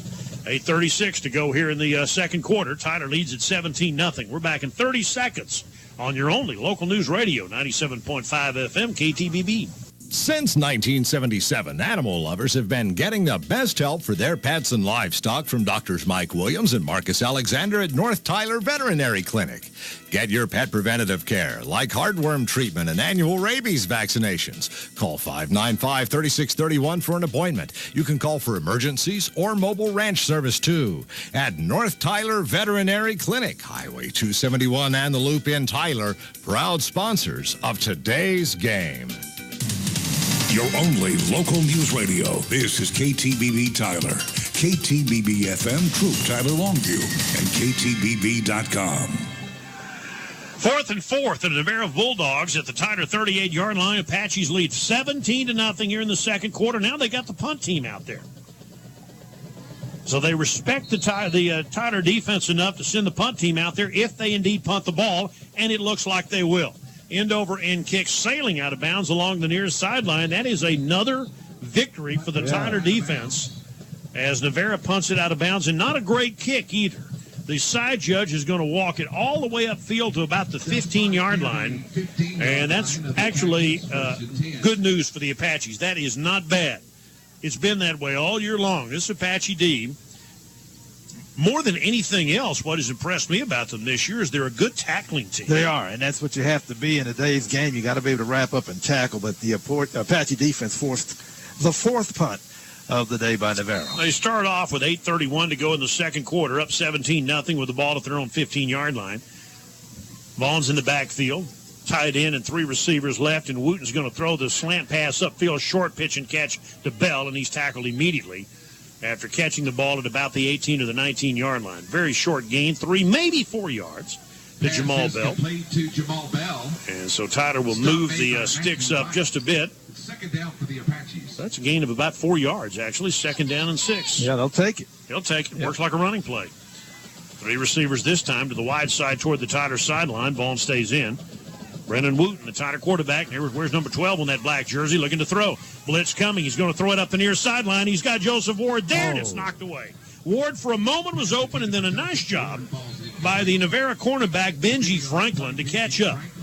And when he did, he reached out with his right hand and batted the ball down. It'll be 3rd down. Late penalty flag. Ward on a wheel route was open, had a step of the defensive back, but Franklin once again got himself back in the play and made the play. We'll see what the penalty flag. It's a late flag, probably a sideline warning against Navarro. Are they going to mark off yardage? Yeah, they're going to mark yardage on. Maybe it's not a sideline warning. We'll see what the call is. Let's see what Bryant Thompson says. Oh, they had a man. Too many men, right? Okay. Okay, they had too many men on the field, right? That's something, that's a 15-yard penalty. Is it not 15-yard penalty? Because it can't be too many men. What's that signal? Yeah, we hadn't seen that one. Okay, so it'll be a first down at the 34.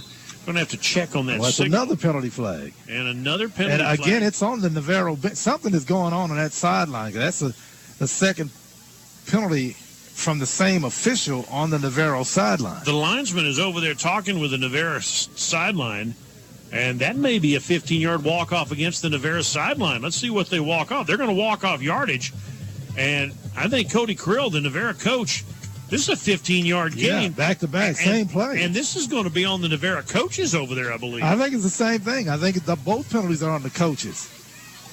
Because, again, it came from the same official right on the sideline. Yeah, that's simply an unsportsmanlike. And did he throw the coach out of the game? I don't think you could. One more of those and he'd be gone. I don't see him go.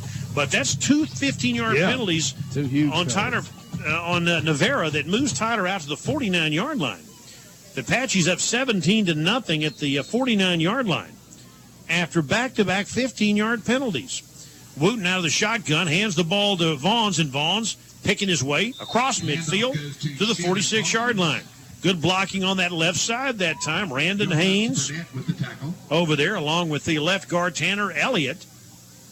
And a gain of 5.5 yards, second down. Again, good job on, you'll take that any. Second down 4. That is first. They had the chains messed up, but yeah, good yardage on first down. Yeah, second down, just over 4 yards, and the handoff is to Vaughns. He is tripped up at the line of scrimmage, but falls forward for maybe 2 yards down to the 44-yard line. Navarro hitting hard at the end of that play. Tyler will be faced with a third down and about 3 coming up at the Navarro 44-yard line. Vaughn's a little slow to get up that time. He took a couple of good shots at the end of that play. 3rd and 3 at the Bulldog 44-yard line. 3 receivers split out wide to the right with a tight end in the game. And again, they've been blitzing on just about every third down possible passing situation here. So let's see what the Apaches do as an anecdote to that on a third down. Vaughn's in the backfield. Here comes Wooten. He'll hand the ball off to Vaughn's, and he'll get to the edge, and this is a first down. And Vaughn's down near the 35-yard line. Ran it to the short side of the field right in front of the Navarro bench. That's a first down to the 36-yard line by Shannon Vaughn's. Yeah, Vaughn's did a great job to turn it upfield, not run out of bounds, and get the first down. He made a defender miss initially and turned the corner. He comes out, and Jaquez Russell comes in. Again, Logan Fuller's not available. We've not seen Jeremy Wilson. We did see J.T. Smith earlier in the ball game. And Russell getting some reps today. First down at the Bulldog 36-yard line, going left to right. 3 receivers split out wide to the near side of the field. Tyler going left to right. Snap it to Wooten. This is Jaquez Russell. Russell hit at the line of scrimmage. Nothing doing this time.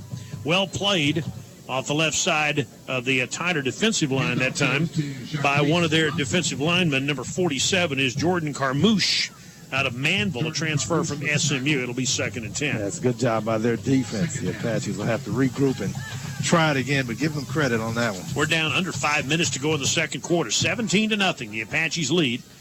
They have a 2nd and 10 at the Bulldog 36-yard line. The Apaches against their old rivals from Navarro along Highway 31.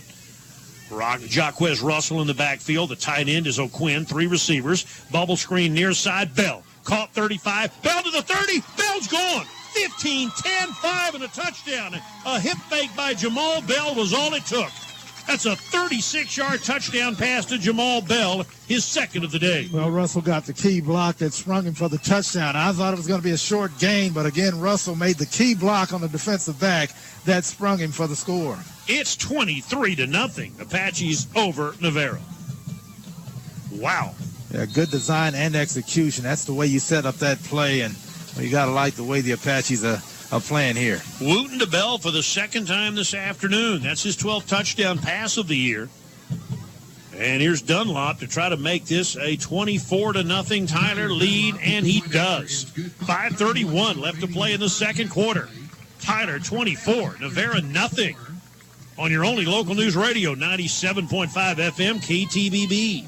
Your search for a home loan should start and end with Guild Mortgage, the Holyfield Group. Tom Holyfield has served East Texans and their mortgage needs for over 20 years. Guild Mortgage is located at 1300 Hollybrook Drive in Longview, Texas, 75605, and 6775 Old Jacksonville Highway, Suite 2 in Tyler, Texas, 75703. They're on the web at tomholyfield.com. Equal housing lender. Company NMLS number 3274. Tom Holyfield, NMLS number 210861. At Heritage Land Bank, we're proudly celebrating our centennial anniversary. We've helped generations of country homeowners, families, and agribusinesses succeed for 100 years. Today, Heritage Land Bank continues to stand the test of time with the same dedication to our customers as we did back in 1917. Stop by a Heritage Land Bank branch today to join our centennial celebration. Heritage Land Bank, financing the wide open spaces. Equal housing lender. NMLS 408898. 97.5 KTBB FM. Tyler Junior College with a 24-0 lead in the second quarter over Navarro. A 36-yard pitch and catch from Brennan Wooten to Jamal Bell. Well executed plays, 7 plays, 85 yards, 3 minutes on the drive for the Apaches. They're looking pretty good here in the first half. 5:31 to go. Again, last week it was the second half when Tyler excelled after a tough first half of the offense. At least they moved the ball in that blend game, but when they got inside the 30-yard line, they kept shooting themselves in the foot until things turned around. And in that game, a defensive play in the second quarter, an interception, turned the whole game around. And that's what good teams do. This Tyler team, certainly a battling group here as Dunlop kicks it away with a 24-0 lead. This one will also go out of bounds. He angled for the second time, and he's angry at himself as he hooked that one out of bounds. That's the second time today that he's done that. Here comes Coach Palmer out for a bit of a lecture. Coach Palmer is kind of all over him right now. Then gave him a pat on the fanny after working Tyler Dunlop, who angled that ball out of bounds. That should not happen on a kickoff. And certainly not twice in one game. It has happened twice already. What you're trying to do is obviously pick a side, because if you pick a side on a kickoff, then you basically cut down the field. You use the sideline as a defender, and that's what you're trying to do. And that's what the Apaches were clearly trying to do. It just didn't work out. The Navarro Bulldogs at the 35-yard line send Mims in motion, and it's Woodbury to throw. Dumps it out far side. Cook, who juggles it and steps out of bounds after catching the ball. He was juggling it as he stepped out of bounds at the 37-yard line. A short gain on that play. It'll be 2nd and 8. We've got 5:25 left to play here in this second quarter. And so far it's been all Tyler. 2nd down and 8 at the 37. Far hash, a 4 wide receiver set this time. Bubble screen Mims. Caught. Mims runs into Denzel Washington. And I'm telling you, this Tyler team can tackle. Denzel Washington fought off the block of number 14, Matt Reyna, on that little screen pass and made the one-on-one play. Yeah, their screens don't look like the Apache screens, so that's a nice job, as you mentioned, by Washington to fight off an apparent block and make that tackle. 3rd down and 8. You can't play it any better than that. 3rd and 8 at their own 37-yard line. Again, the Bulldogs snap it to Woodbury. Woodbury back to pass. Tyler rushes 4. Woodbury upfield. He's got a guy wide open. This is Mims, and a first down to the Tyler 35-yard line. They caught the Apaches wide open on the post route, and it took a TJC tackle by Ervin Hill to make the play. First down at the Tyler 37. Blown assignment, Bill, right in the middle of the football field for an easy first down. All right, so the Bulldogs with a positive play that time and a pump fake, and they're throwing the ball down the near sideline, intended, and the pass is incomplete, intended for their number 81, Kalen Geiger, on that play. Coverage that time, again, by Cameron Solomon. It'll be 2nd down and 10. The Apache DBs, though, especially the cornerbacks so far today, have been Johnny on the spot. That's great coverage again by Solomon, but again, you got to like the fact that he's getting his head around to make the play. 2nd down and 10 at the Tyler 37-yard line. Looking to snap the football. They do. Handoff, and Cody Fletcher is there after a gain of about 5, maybe 6, and then the ball pops out. The Apaches think they have it, and they come out of there with it. Tyler has the ball. The Apaches' Devontae Wheatley comes out of there with that fumble after Travell Lumpkin was popped about 5 yards down the field. The ball comes out, and Devontae Wheatley recovers it. Or Robert, with a PA announcer, Roger Nunley is saying Robert Williams. It looked like Wheatley to me, but either way, Tyler has the ball. Either Williams or Wheatley made that play, but the Apaches recover that fumble. That's a nice job. After giving up the big pass play, the Apaches found a way to strip that football out of there and give their offense another shot. So TJC forcing the turnover and stopping in the Navarro drive. They were moving the football. They were. We got 4:15 to go. The Apaches still have time and 2 timeouts left to try to get some more up on the board. They lead 24-0, and they just forced a turnover at the Bulldog, or at the Tiger 34-yard line. Shannon Vaughn's in the ball game. Wooten has taken every snap at quarterback so far today in a play action. Blitz coming. He throws downfield and overthrows Eli Aiken, who was trying to run the post at the 40-yard line right on the hash, and the pass was a little too high for Eli Aiken, a freshman from New Caney, second down. Yeah, it's a thin post, Robert. Pretty good coverage by the Bulldogs on that play. Tough pass to make by Wooten. Apaches take a shot, didn't work that time. Second down and 10 at the 34-yard line. Snap the football, hand the ball off to Vaughn's, and Vaughn's for 4, fighting upfield to the 37-yard line. Well, make that about a 3-yard gain. It'll be 3rd down and 7. Yeah. Teammates help Shannon Vaughn's up off the carpet here at Rose Stadium. Gain of 3, 3rd and 7 at the 37-yard line. Under 4 minutes left to go in the second quarter. Vaughn stays in, 3 receivers out wide to the near side, which is the wide side. Ball on the far hash. Jared Johnson is the center out of Lufkin, and Wooten steps up to the line of scrimmage, looks at the Navarro 4-3. Puts Vaughn's to the right, and now the snap is coming, and it's a low one, but he picks it up. Bubble screen near side, ball caught by an Apache. They get away the first time, but not the second time. Well, still running. TJC's number 31 with the ball going up the left side, and he's got a lot of room out there, and he's going to be tackled. I thought for a moment that Terrell Wiley just might get away with that after all. The screen started out on the near side. 3 Navarro tackles later, Wiley's running to the far sideline, and finally they grab him, and he wound up getting maybe a yard on that play. Well, he needed one more player to beat. Otherwise, well, if he does beat that guy, he's off to the races. But he made a whole lot of people miss, and he just couldn't turn the corner on one more. Terrell Wiley, who's 5'8", 170, would not go down. It's 4th down for the Apaches with 2:42 left to go. The Apaches are going to let the play clock wind down and probably call a timeout here. And they will do just that, it appears, with 2:34 left to go before halftime. It'll be 4th down, and they're going to send out the punt team, I think. I know they're going to send out the punt team. Was that a timeout on the field?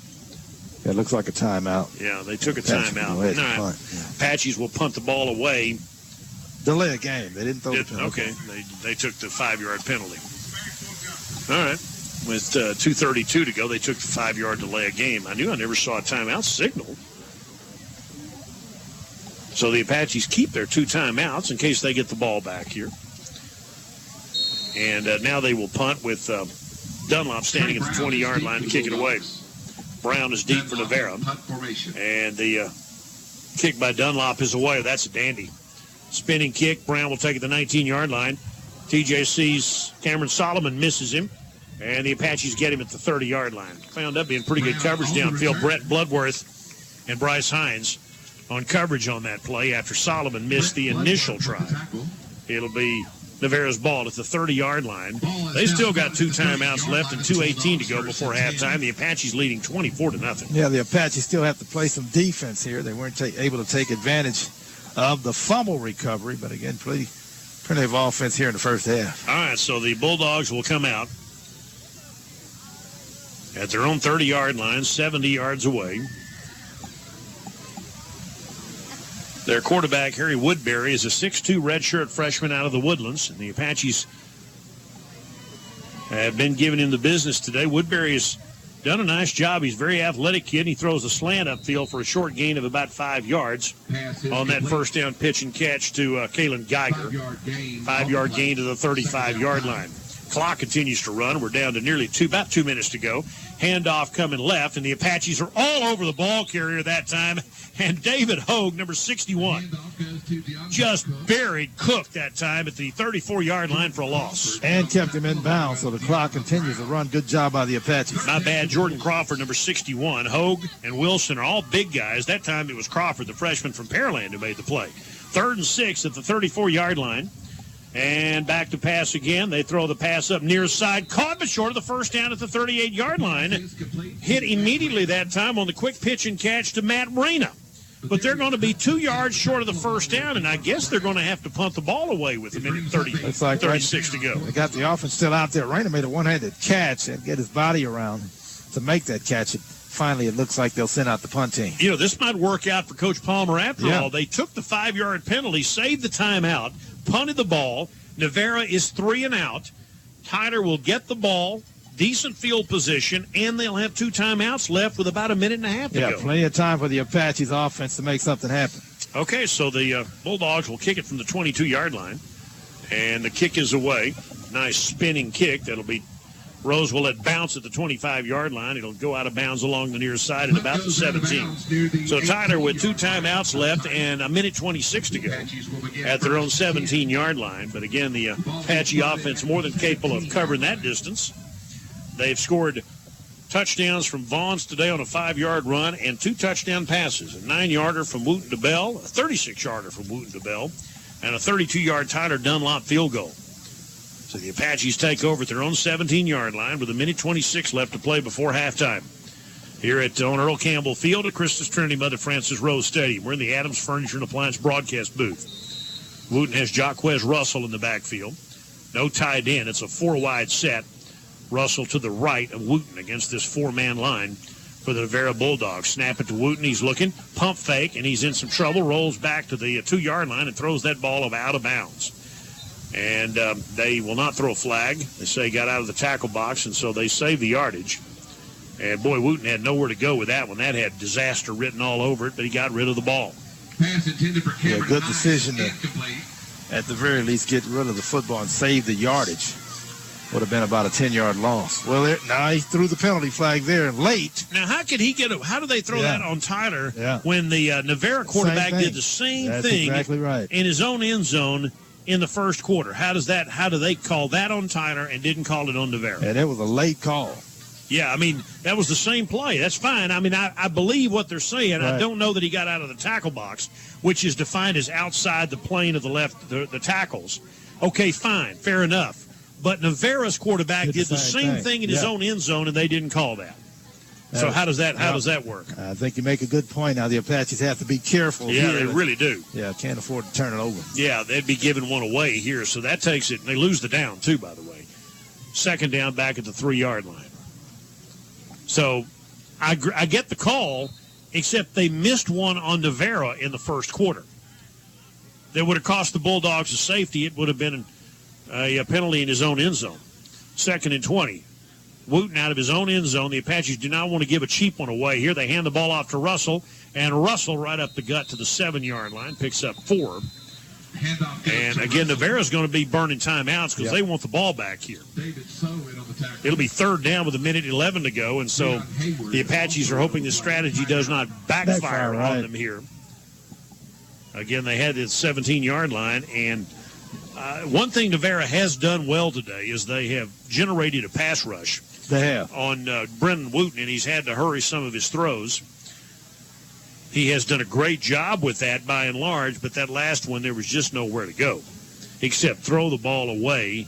And when he did, they threw the grounding call against him, which we had no problem with. Our dispute was with a play very similar that Woodbury threw the ball away in the first quarter from his own end zone when he clearly wasn't outside the tackle box, and they didn't call that. Same end of the field, pretty close to the same area, but you're right. They missed one earlier. Or we think he did. We think he did, yeah. It'll be 3rd down for the Apaches, their own 19-yard line. And remember, Navarro still has 1 timeout left. So Tyler in a little bit of a pickle here, trying at this point basically not to give up any points before halftime, leading 24-0. They've got a 3rd and 19 at their own 8-yard line. And wouldn't a first down be wonderful right here? How about that? Shannon Vaughns is the running back. Snap it to Wooten. He's going to play it safe and hand it to Vaughns, and Vaughns picks his way upfield to the 13. And Navarro will probably burn a timeout and force Tyler to punt with 1:05 left to go before halftime. They did call their last timeout, and the Apaches go ahead and try to punt this football away and play defense. I will take a quick 30-second break. 1:05 left to go before halftime. 24-0 Apaches over Navarro. Back in 30 seconds on your only local news radio, 97.5 FM KTBB. Goodwill has gone who will this Halloween. Shop any of the 15 East Texas Goodwill stores and design your unique Halloween costume. There are ready-made costumes, Halloween decor for your home or office, and treats for the kids. No need to be afraid of the prices at Goodwill. So don't get caught dead looking like everyone else. Shop Goodwill. Plus, you never know who you're going to meet. 97.5 KTBB FM. Iowa State has taken the 38-31 lead over OU with, less than a minute? A minute and 27 seconds up. It's fourth down for OU. Here at Rose Stadium, Tyler leads 24-0. They're going to have to punt from their own end zone with 1:05 left to go. Navarro's out of timeouts. The Apaches' Tyler Dunlop back at his goal line. Tyler would love to get off the field now without giving up any points to Navarro before halftime. And he'll have it blocked, and it'll be covered, and that will be a touchdown for the Navarro Bulldogs. How about that? Boy, that's a disaster for the Apaches. They broke right through, and that's a bad situation. That's the worst thing that could have happened was for Navarro to block that punt and cover it for a touchdown. That's worst case scenario, just as you said. The one thing they have to do is at least get the punt off. That ball was smothered. There's a breakdown up front. They had about 3 or 4 guys that could have blocked that punt. Easy block for the score. A worst-case scenario for Tyler. Again, they had a 24-0 lead, just trying to get off the field at that point, and then the punt gets blocked. They broke through. I don't think that's on Dunlop. The Bulldogs just broke through and blocked it. So that is indeed a worst-case scenario. The extra point's up and good. That's a tough break for Tyler. With 57 seconds left before halftime, give Navarro credit. They blocked the punt, covered for the score, and it's 24-7. Tyler over Navarro back in 1 minute on your only local news radio, 97.5 FM KTBB.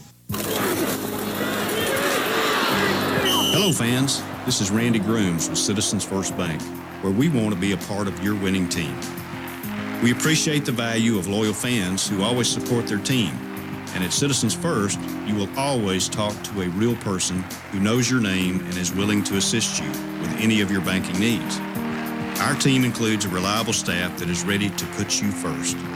From personal and business online banking to remote deposit capture, we offer the latest in new account technology that will keep you and your business in the game and save you valuable time.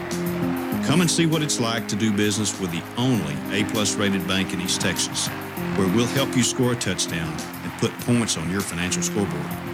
Citizens First Bank on the Southeast Loop in Tyler. Member FDIC, equal housing lender, and on the web at citizensfirstbank.com. 97.5 KTBB FM.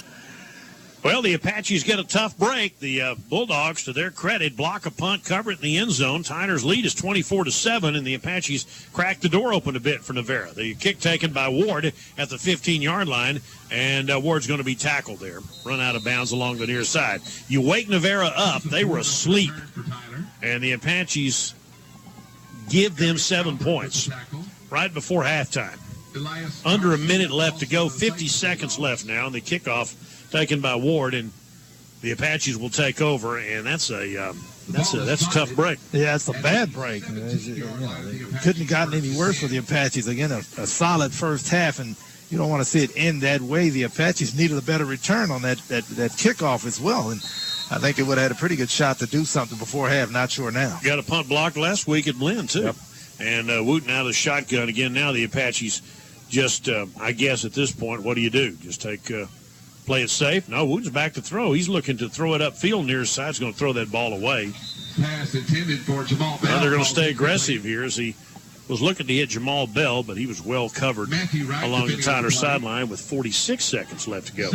Now, you don't want to give the ball back again. And I think they were aggressive on first down. They maybe not so aggressive the rest of the way. We'll see what happens, but they didn't do any there on first down. Yeah, Navarro can't stop the clock. Right. They're out of timeout, so what are the Apaches going to do here? Yeah. They're going to throw the ball again upfield. That ball is caught at the 22-yard line.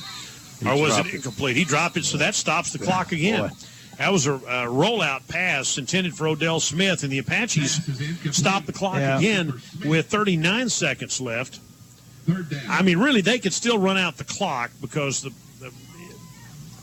but the clock is stopped. The play clock's at 29, but the game clock's at 39 because that was an incomplete pass. Yeah, so the Apaches are trying to hand them the football back. Just hand it off here, and if they have to punt it away and go in at half. I wouldn't at this point. I don't even know if I'd want to punt the ball. Yeah. All right, one more time. They're going to snap the ball to Wooten. This time he's going to hand the ball off to Russell, and Russell breaks a tackle out to the 24-yard line. And that might well be the final play of the half. It'll be a fourth down for the Tyler Apaches. TJC just took a timeout. The Apaches take a timeout. Is that right? That was a signal given. Now, why would you help me with this? I don't know. Down to 33 seconds. It's fourth down. Well, I know why. Because, again, with fourth down, you're not going to punt the ball, so you got to make sure that you've got everything, all your ducks in a row, I guess. No, you let the clock run. You're going to punt it anyway. Let the clock run. Okay. I think I get what you're saying. Let the clock run. You're going to punt the ball anyway. Let the clock run and don't give them any time. You don't call a timeout there. Well, it's fourth down and 4, fourth and 3. Tyler at their own 24-yard line. They just called a timeout. They're going to send the punt team back out there. You hand the ball off to run the clock, and then you call a timeout to punt the ball away. Dunlop's going to line up in punt formation. I'm guessing. No, there's no explanation for it. Yeah, there's no explanation for it. You hand the ball off to run the clock, and then you call a timeout. All right, let's just hope that they get this off, and Dunlop's going to kick it away. Almost got that one blocked. And now they got to cover this kick. Brown takes it at the 32-yard line. Brown's up to midfield. Brown's into Tyler territory. Brown down to the 41-yard line with 20 seconds left to play. They've got time to run a play. That's why you don't call a timeout. Makes no sense at all. I'm not arguing with you. I'm just seeing how this thing unfolds here. That stopped the clock with 20 seconds left, and Navarro's going to get a chance to with 20 throw a pass. seconds left. It would have been about 3 seconds left had he not called a timeout. Tyler throws 2 incomplete passes. They had less 50 seconds right on the clock, and when the drive started, they throw 2 incomplete passes, a running play, and then a timeout before they punt. First down Bulldogs at the 42-yard line. And Woodbury's just going to throw the ball deep. He's going to throw the slant over the middle. It's dropped at the 30-yard line. Broken up by an Apache. Actually, Mims got it and then had it jarred loose that time by DeArve Brown with 15 seconds left. Depending on the play for Tyler. 2nd and 10. You're still shaking your head. I just don't. It's just. I did. Yes. And 2nd and 10 at the 42-yard line. 4 receivers set. And again, the Apaches are offsides on this one. This is a free play. And they'll throw the ball downfield, caught out of bounds at the Tyler 28-yard line. They'll take that. That's Mims at the 28-yard line. Brown runs him out of bounds. They got a chance to kick a field goal here before halftime. That's a nice route by the receiver on an out route. Mims with a nice catch as well. Good pass. It is offsides against TJC. Yeah, I mean, it'd be a 45-yard field goal, but they have a chance to maybe run one more play. But right now would be a 45-yard field goal. The Apaches have a chance. This could be, well, if they send the field goal unit out now, they're apparently going to try to throw one more play. Right. And Woodbury has 4 wide receivers out there. And it is a first down at the Tyler 28-yard line. Back to pass Woodbury, and he's going to throw the pass down the near sideline. That ball's caught. Yep. Touchdown. There you go. Caught, touchdown. They gave away 14 points before halftime. Tyler Junior College, wow, Kalen Geiger catches the pass in front of TJC's number 24, Natarian Dickey. And, boy, that's a tough break for the Apaches. Navarro just scores 14 points in a minute right before halftime, and this is a ball game again. Yeah, don't want to harp on it, but that timeout cost the Apaches a touchdown. You don't call a timeout after running the ball to run out the clock. Wow. Hail Mary right before halftime with 2 seconds left, and the Apaches are going to go to the locker room kind of shaking their heads, wondering what in the heck just happened. And it is a 24-13 ball game.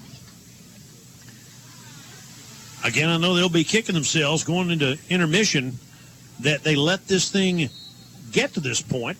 They'll have to come out in the second half and reassert themselves, but that's a tough way to end the first half for an Apache team that has played so well. And then they bobble the snap, and TJC picks it up. And how about this going the other way? Dickey may run it back for a safety. What a crazy way to end the half. Dickey gets 2 points for the Apaches.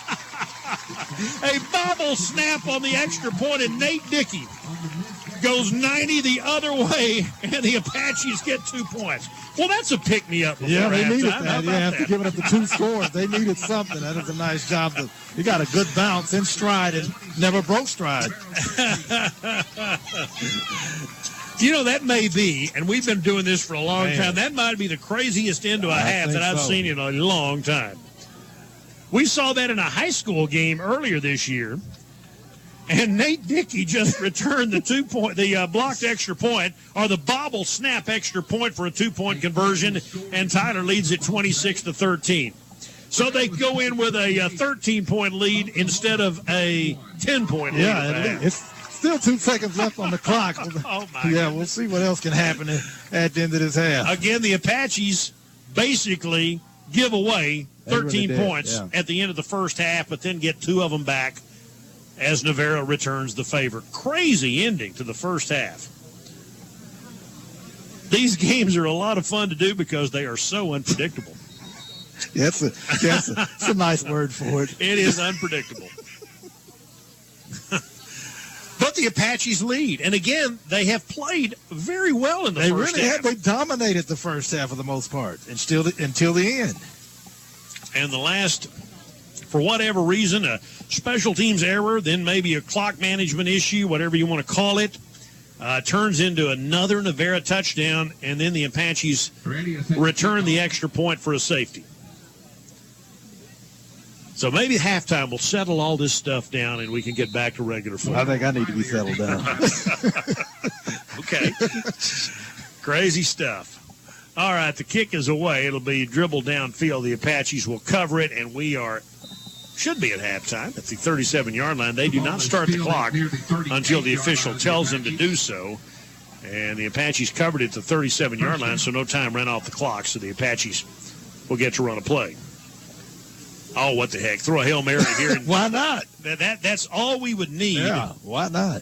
Is a Hail Mary. Now, there's some kind of penalty on this.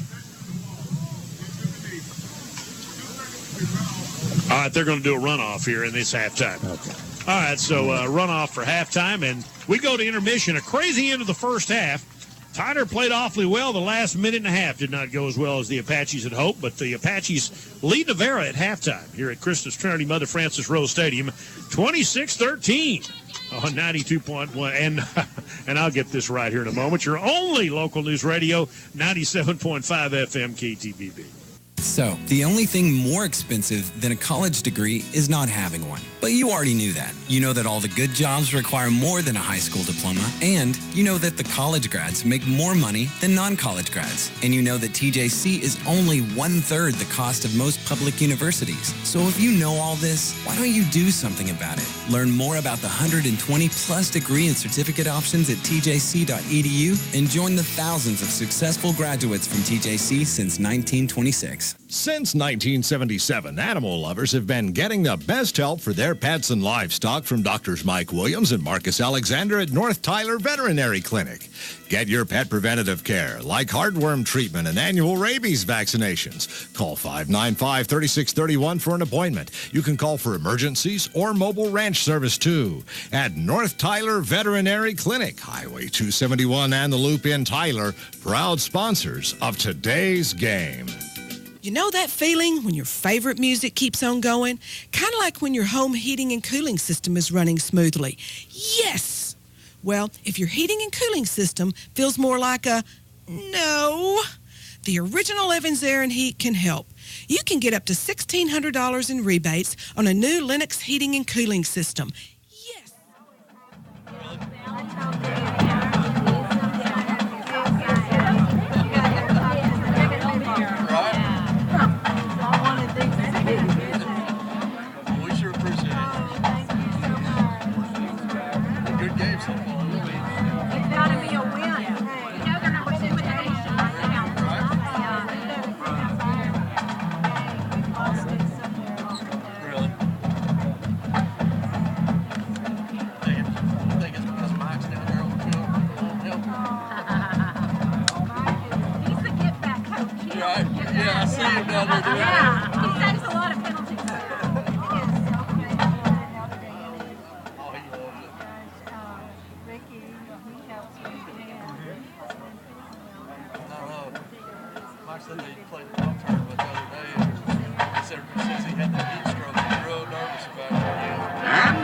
for your halftime entertainment, we proudly present the internationally famous Tyler Junior College Apache Bells.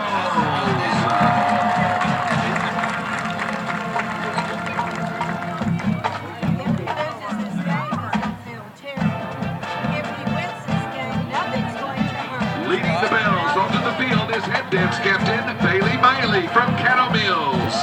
Dance captains from left to right are Madison Dale from Saxby, Kristen Bowman from Forney, Caitlin Peacock from Rockwall, and Gracie Anderson from Tyler.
The Apache Bells.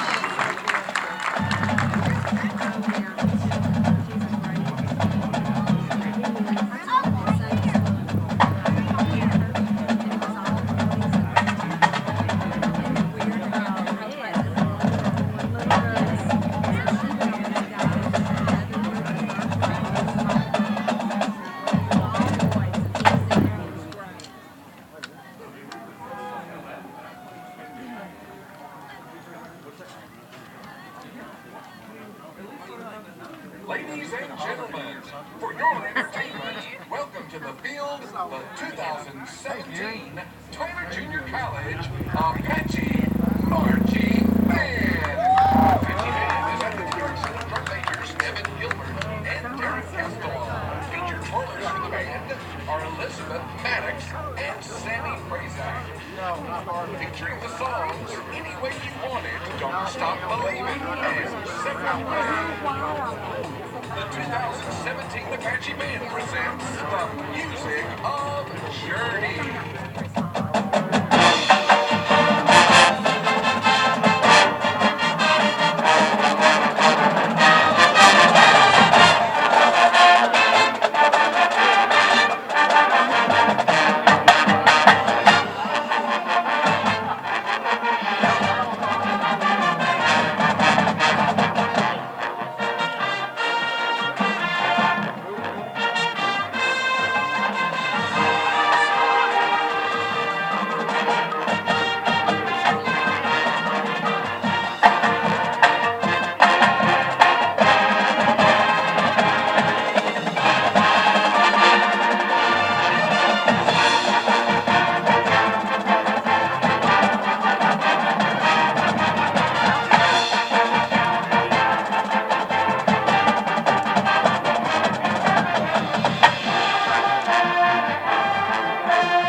maybe we'll play like we did in the first quarter here and put it away in the second half.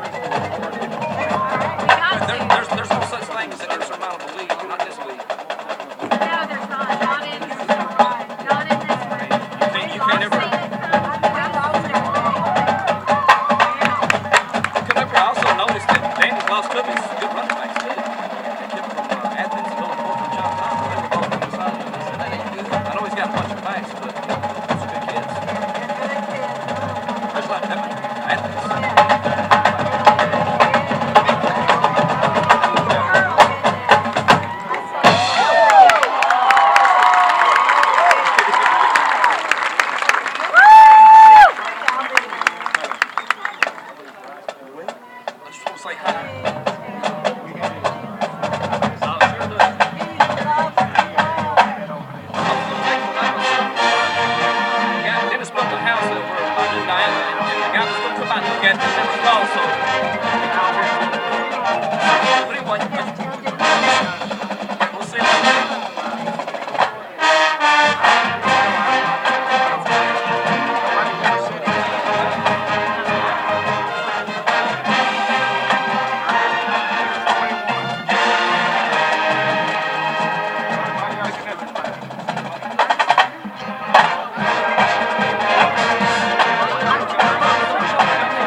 Traveling to Costa Rica, performing 3 different times, including for an international soccer game.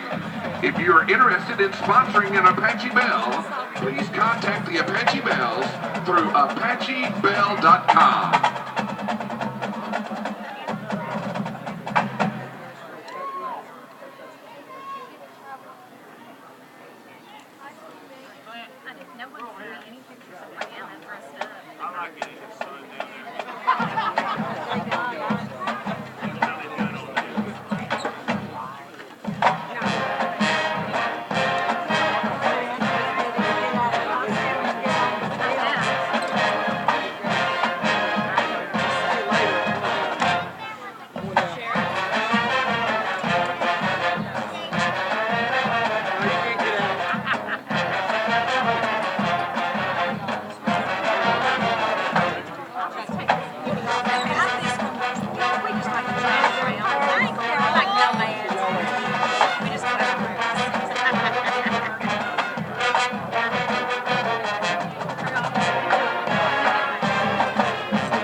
Recruitment coordinator is Victoria Pulley.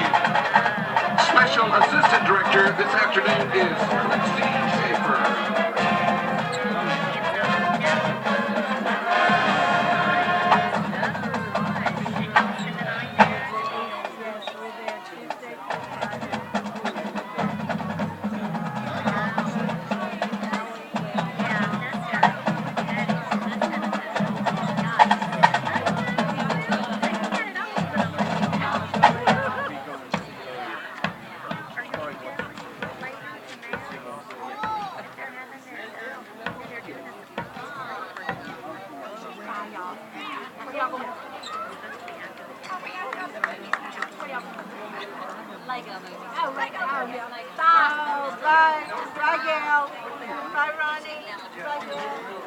completely out of the sun. Heck yeah. Davis Green Paint and Body. Davis Green maintains the highest level of training, carefully plans and carries out a specific repair process, all while delivering outstanding customer care. And they've done it that way for 65 years. Davis Green Paint and Body. You're driving home their reputation. Wherever you see wood on your home, Bullard Siding can help you save money and make your home last longer. The eaves, the overhangs, the sidewalls, the gables, any place you see paint or wood. That's Clay Chambliss, owner of Bullard Siding. The benefits of siding are pretty amazing. You don't have to fool with it anymore. Once you put it up, you're pretty well finished. It's going to eliminate the need for the painting or reduce any potential wood rot. If it's properly installed, the rain will never get to it. Vinyl siding products for the exterior of your home have the look and feel of wood. Vinyl siding is not just vinyl siding. Now, you've got a lot of different cedar shades. You have stone-appearing products that are surrealistic. The cedar, you can put your hand on and think you're going to get a splinter. It's that realistic. Lifetime warranties, as far as the weatherability, is just tremendous compared to paint. Let Bullard Siding be your home improvement resource. Bullard Siding, more than 70 years serving Tyler and East Texas. Online at bullardsiding.com. Bullard Siding. 97.5 KTBB FM. Welcome back to Christus Trinity Mother Francis Rose Stadium on Earl Campbell Field. Kevin Simon alongside me. Here I'm Bill Coates. And as we get ready for the third quarter, the Tyler Apaches ranked number 2 in the country behind East Mississippi, better known as Last Chance U on reality TV. They lead the Navarro Bulldogs 26-13, a strange ending to the first half. Again, talking to some of the guys downstairs. Again, apparently Coach Palmer and the Apaches got a little bit confused on the situation and just made a mistake calling that timeout. Yeah, that happens, but you can't have that happen. That cost them a touchdown at the end of that half, but they'll get back, hopefully get back in stride. They pretty much dominated that half until the end. What do the stat sheets look like? Well, Navarro, 63 yards rushing, 121 passing, a total of 184 yards and 7 first downs in the first half. TJC had 147 rushing, 126 passing, 273 total, 14 first downs. Some individual stats. Vaughn's leads all rushers, 90 yards on 13 carries. Bell has caught 7 passes for 89 yards and 2 touchdowns. And I'm just knowing Coach Palmer, he probably said at halftime, said, fellas, this is on me. That 6 is, he's that kind of guy. And, he is a well-loved head coach around here because he just has that kind of candor. And if he made a mistake, he'd be the first guy to own up to it. Again, for whatever reason, the Apaches did call a timeout with about 30 seconds left when they could have run the clock out. They punted to Navarro, and with 2 seconds left, sure enough, after blocking that punt, then Navarro throws a deep ball that turns into a touchdown pass to Geiger. It was going to be a 10-point halftime Tyler lead until they mishandled the snap on the extra point, and Nate Dickey ran it back for a 2-point conversion. The irony there, Dickey was the guy who was beaten on the touchdown play. Tyler will kick off. So this, as we always say, this first drive of the third quarter is key here as Dunlop kicks it away. He's already kicked 2 out of bounds on kickoffs. This one is taken at the 12-yard line by the Bulldogs. Upfield, Tyler needs good coverage, and they get pretty good coverage here at the 31-yard line. The return, Cameron Sullivan makes the play for Tyler Junior College. Bulldogs still will start at around the 31, maybe the 32-yard line, depending on where they mark it. And so the Bulldogs will start the third quarter trailing by 13 points. Tyler had a 24-0 lead with a minute to go in the first half. That's amazing, isn't it? They were dominating again that first half until late in the second quarter. And then we got another half to play. Hope the Apaches can get back on track offensively and play the kind of defense they played for most of the first half. They have given Navarro a little new life. Now it's up to the Apache defense to maybe reverse that momentum and give it right back to the Apaches. Halftime didn't come a moment too soon to maybe reverse that trend. So on the first play of the third quarter, Woodbury puts a man in motion. He's got a running back in the backfield and hands it off, and this will be a gain into the Tyler secondary and a big gain of about 16 yards right up the gut by Cook.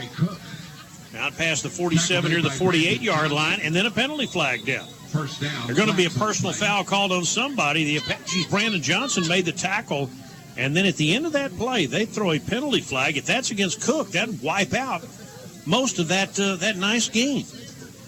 Who's it on? They're talking it over right now. Be a silly play, whoever it's called. It would be, especially if it's against Navarro. And Brian Thompson, our referees out of the forward chapter, is going to come over and tell us it's unsportsmanlike, and it's against Tyler. So that's against Brandon Johnson, and offsetting sportsmanlike against each man. So those will offset each other. The play will stand at the 48-yard line. So it happened at the end of the play. So offsetting unsportsmanlike, and again one more on either one of those guys, and they're out from the 48-yard line. First down for the Bulldogs, going left to right here in the third. The man in motion, Woodbury, hands the football off. It's stoned at the 50-yard line. The Apaches step up and knock down the ball carrier after a very short gain on the play. That'll be Maury Evans, sophomore from Huntsville. He picks up 2, maybe a third yard to the Tyler 49. It'll be 2nd and 7. We're less than a minute into the third quarter. The Apaches have a 13-point lead. Navarro's got the ball at the Tyler Junior College 49-yard line. Snap the football to Woodbury, and a play-action rollout pass caught at the 45-yard line, and then a nice move into the Tyler secondary down to the 30. Great move at the end of that by Troy Edwards, the wide receiver out of Mansfield's Legacy High School. And he made an Apache miss and gets it all the way to the 29-yard line. Yeah, nice run after catch and turned it back inside, made a couple of guys miss for good yardage. So it'll be a first down at the Tyler 29-yard line for the Bulldogs, who are on the move. They spread the field out and throw the slant downfield, and it's overthrown. Intended for Geiger, and he was thrown high and behind him, and probably lucky it didn't get intercepted by Cameron Solomon on the play. Second down. Just missed him on a quick slant route. No harm, no foul. Either a bad pass or a bad angle by the receiver. 2nd and 10 at the Tyler 29-yard line. Rollout this time as he throws downfield, and this one's going to be incomplete at the 16-yard line. On the rollout pass that was intended on that play for Matt Reyna, it'll be 3rd down and 10 at the Apache 29-yard line. Woodbury's missing his receivers high on and low on back-to-back plays. They were open. 3rd down and 10 at the Tyler 29-yard line. This is a big play for both teams here. The Apaches need to make a defensive play, and the Navarro Bulldogs are down 13. Looking to throw that middle screen, almost picked off, threw it right to Detorian Smith, trying to throw a tunnel screen to a receiver, and he put it right on the numbers of Apache defensive lineman Detorian Smith, the freshman out of Tatum. He was so close, though, and Tatum was looking to block it, not intercept it. He had his hands up in the air, but he threw it right into his breadbasket that time. Sure, it surprised him. Well, they're going to go for it. Yes, they are. Looks like it. 4th and 10 at the Tyler 29-yard line. And let's see if the Apaches can hold off the Bulldogs here on a 4th and 10. The Apaches rush 4. They chase the quarterback out of the pocket. He's still on his feet, throws downfield, caught at the 18, and then dropped incomplete. Great effort that time by the Apache defense to chase the quarterback out of the pocket. He throws the pass downfield, and Troy Edwards had it for a moment and then dropped it, and then a penalty flag. And I think they're going to throw an unsportsmanlike against Navarro for something that was said at the end of that play. I'll guarantee you that's what that is. Well, got to be. Yeah, Apache's got a huge break because the quarterback made a play, and that ball should have been caught. He put it right in his hands, and that should have been a catch for a first down. But the Apaches got lucky as he was not able to hold on to the football, and we'll get a call on the penalty. I got to believe this is a 15-yard walk-off, and it will be against Navarro. One of their wide receiver, Troy Edwards, said something rather unsportsmanlike, rather rude to the official after that call was made, and Tyler gets it at the 44-yard line. As my kids used to say, how rude. Yeah. You know? I guess that was fairly rude. Right? Fairly rude. I'll guarantee you he wasn't saying anything kind to him. All right, the Apaches get the ball for the first time here in the third. Jaquez Russell, who's played a lot today in the backfield next to Wooten, and they hand the ball off to Russell, and he's got room, and he crosses the 50-yard line. That's a pickup of 7 yards off left tackle for Jaquez Russell to the 49-yard line. That is a good run. The Apaches have been pretty good on first down, and that's a good start to this drive. 2nd down 3 at the Navarro 49-yard line. Apaches would love to get a score here and get this thing back out to a sizable lead here after that tough end of the half. Hand off to Russell. Russell hit at the line of scrimmage, gets back to the 49, and that's all. Handoff again. Trying to go left again this time, and the Bulldogs stack him up among the tacklers, David So and Jarius Singleton. Jordan Carmouche also in there. It'll be third down. Third down, they give him the yardage to the 48, so they actually gave him a yard. 3rd and 3. So what call will TJC make here? Matt Gordon, the Tyler offensive coordinator. Tyler goes right to left here in the third. Ball on the near hash. 4 wide receivers, 1 back, and no tight end. And they snap it to Wooten, hand the ball off to Russell. Russell banging downfield. That's a first down. Russell off the right side this time, lowers his shoulder, and Bulldogs down to the 45-yard line. That's a tough run by Russell. Decent job by the offensive line. 1st and 10 Apaches at the 45-yard line. So the Apaches have introduced us to Jaquez Russell this afternoon, and he's playing well. At the 45, it's Russell again, looking to get to the edge. Russell tripped up 41-yard line, gain of 4. Now, they'll take 4-yard gains all day long, as Russell off the left side that time got some good edge blocking to help him pick up 4 yards. It'll be 2nd and 6. And again, they'll take that on first down. 2nd down, 6. 2nd and 6 at the 41-yard line, just grinding away here. And the Apaches on the near hash, they stay with that 4 wide receiver, no tight end, 1 back offense. Out of the shotgun, snap it to Wooten, hand off to Russell again. Russell spins 38-yard line for a gain of 3 yards.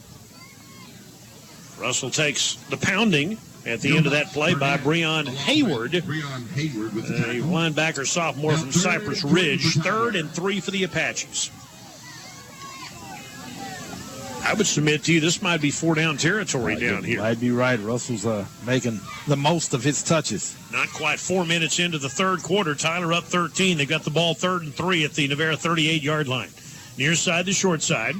Russell stays in. 3 wide receivers to the right. Rollout this time by Wooten. He throws the ball down the right side, and it's incomplete on a pass to Jamal Bell as the Apaches take a shot. Now there's a scuffle at the end of the play, and flags coming down, and let's see what happens here. If this is against Navarro, now if Randon Haynes would just back away, this might be against Navarro. So, guys, just back away, and if it's against Navarro, take the yards and don't talk. The Apache Tanner Elliott is clapping his hands as if this is against Navarro. And if it is, it's a silly play. Again, they make a stop on 3rd down. But we've seen this before from Navarro. And a lot of times these games get chippy. Yeah, they do. And, again, that would explain, if this is against Navarro, this would explain a lot about why Navarro's 2-3 this year and 0-3 in the league. That's a bad time for a penalty like that. The official is bringing it. I've never seen an official as animated as this one. He called both teams together to talk about all this nonsense that's going on. Yeah, and a little bit too much of it here. Now, it's in a sportsmanlike against the Bulldogs. No, both teams. Against both teams. Both teams. Second time against both teams. All right, 4th down and 3. So the Apaches gain nothing out of it, but they don't lose anything. And they still face a 4th down decision. Do you punt it? Looks like they will send the punter, Tyler Dunlop, out there. The way the defense has been playing, by and large, that's a solid, sound strategy. You certainly can't second-guess that. No. 4th and 3 at the 38-yard line. That's the percentage play, and so Dunlop will come out to kick it away with 11:07 to go. Low snap, though. He'll kick it away, angles it toward the near side. The ball will hit at the 5, and it will go into the end zone. Well, as it turned out, the Apaches only net 18 yards out of that. Bulldogs will start at the 20-yard line. Dunlop trying to kill that ball inside the 10-yard line, not quite able to get the bounce that he wanted. And Navarro will take over at their own 20-yard line. They dropped a 4th down pass that would have been a 1st down on their last drive. And with 10:59 to go in the third, Tyler leading at 26-13. There's a timeout on the field. We'll take a 30-second break as well. Tyler leads at 26-13. Back in 30 seconds on your only local news radio, 97.5 FM, KTBB. So, the only thing more expensive than a college degree is not having one. But you already knew that. You know that all the good jobs require more than a high school diploma, and you know that the college grads make more money than non-college grads. And you know that TJC is only 1/3 the cost of most public universities. So if you know all this, why don't you do something about it? Learn more about the 120 plus degree and certificate options at tjc.edu and join the thousands of successful graduates from TJC since 1926. Your only local news radio. This is KTBB Tyler, KTBB FM Troop Tyler Longview, and KTBB.com.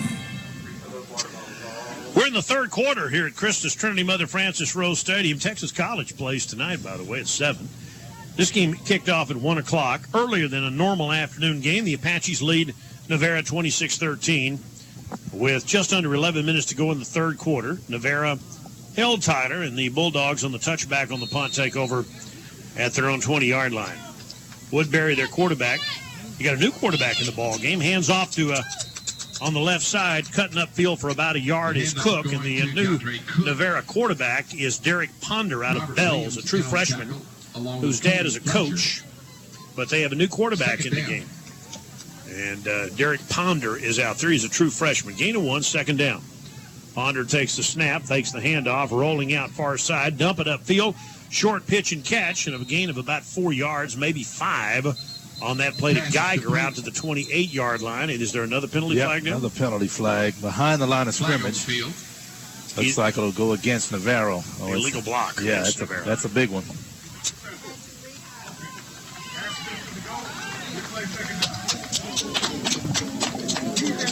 Paul Gleiser, our boss, asked me a question a couple of days ago that I could not answer. One thing, a penalty you never see called anymore is clipping. No, they don't call clipping anymore. But the clipping, I asked an official last night, and it still is in the rule book. But it just never gets called. Yeah, it doesn't get called anymore. That's exactly right. Typically, the illegal block is now what's called.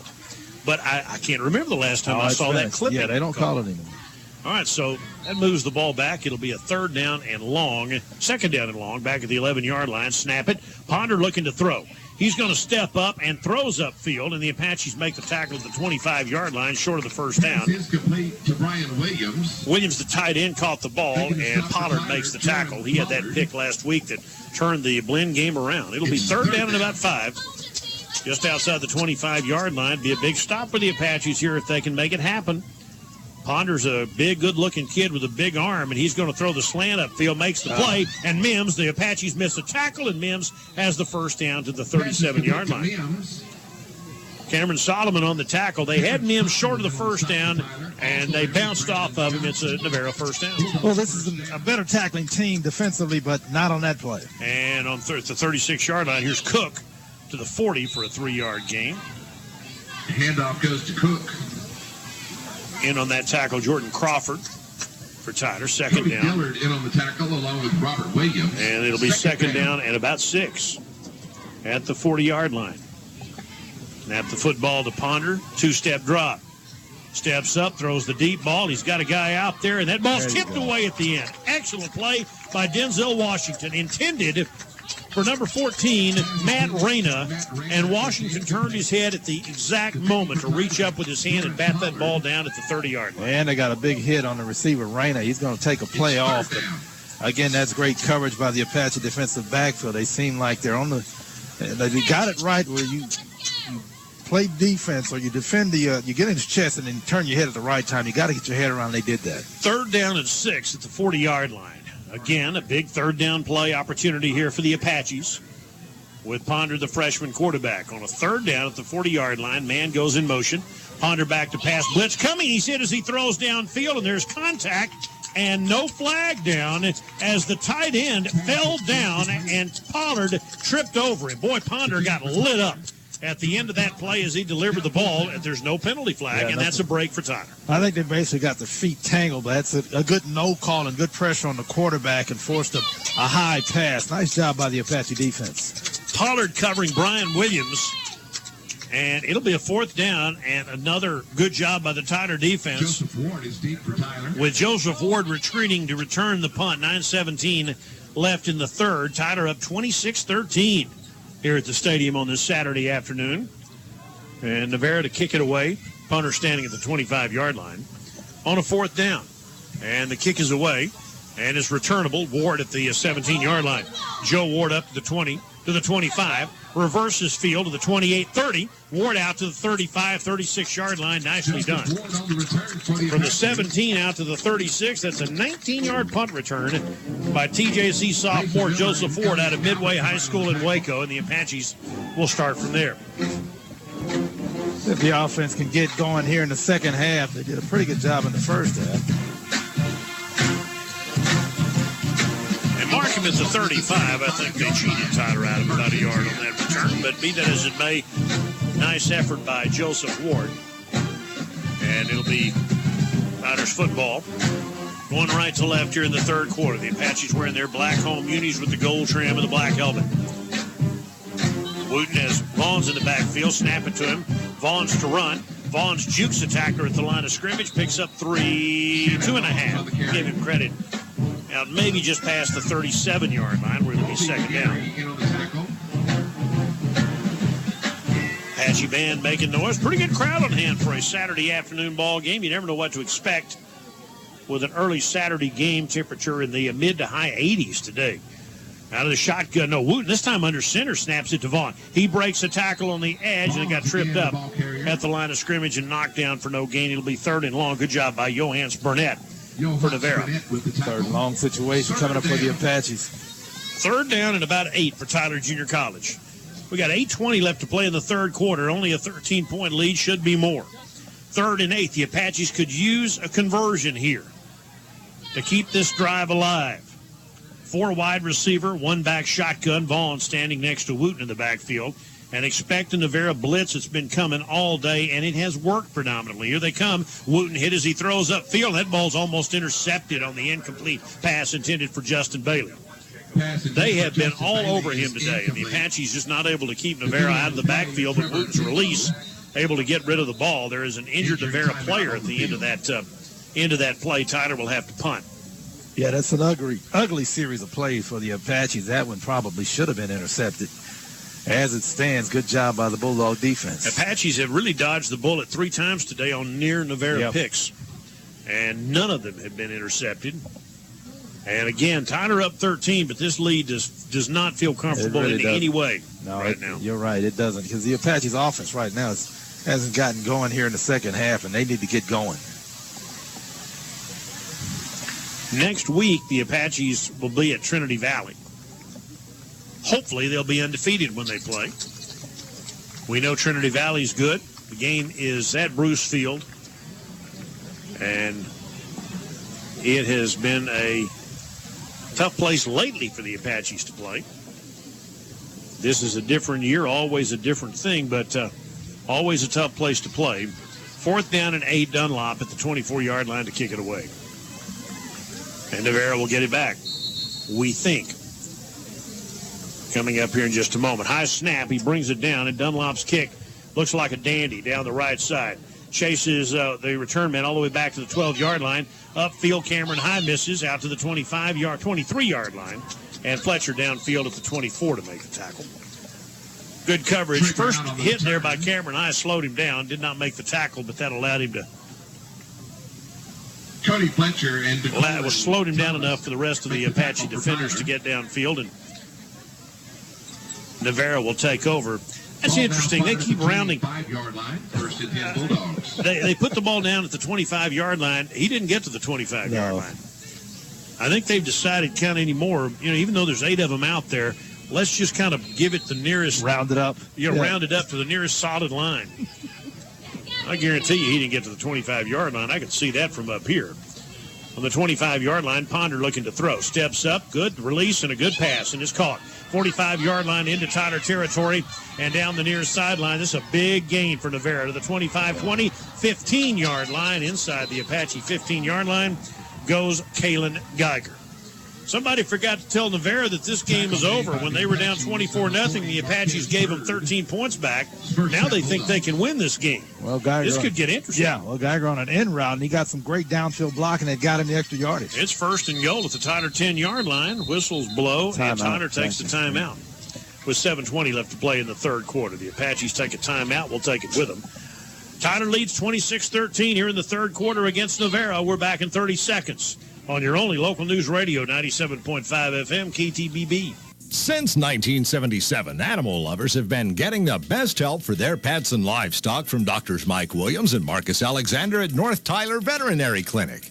Get your pet preventative care, like heartworm treatment and annual rabies vaccinations. Call 595-3631 for an appointment. You can call for emergencies or mobile ranch service, too. At North Tyler Veterinary Clinic, Highway 271 and the Loop in Tyler, proud sponsors of today's game. 97.5 KTBB FM. It is first and goal. Navarro Bulldogs at the Tyler 10-yard line with 7:20 to go in the third quarter. The Apaches are up 26-13. Yeah, and as you mentioned just not all that long ago, it's an uncomfortable lead for the Apaches. Yes, it is.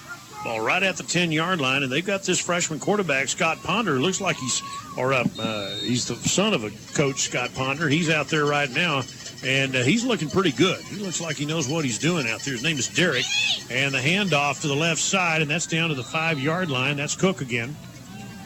And Cook is tripped up near the 5. And so it'll be a second and goal at the 5-yard line. Fletcher in on the tackle for Tyler Junior College. Second and goal. Navarro scores here. It's now a one-score ball game. Be 26-20. And Ponder out of the shotgun move in this football team. He's got Cook in the backfield. I think he's going to hand it to him again, and he's down to the 2, down to the 1-yard line, almost in. Navarro's knocking at the touchdown door, trying to make this a one-score ball game. And it is third down and goal at the Apache 1-yard line. They want to go quickly here.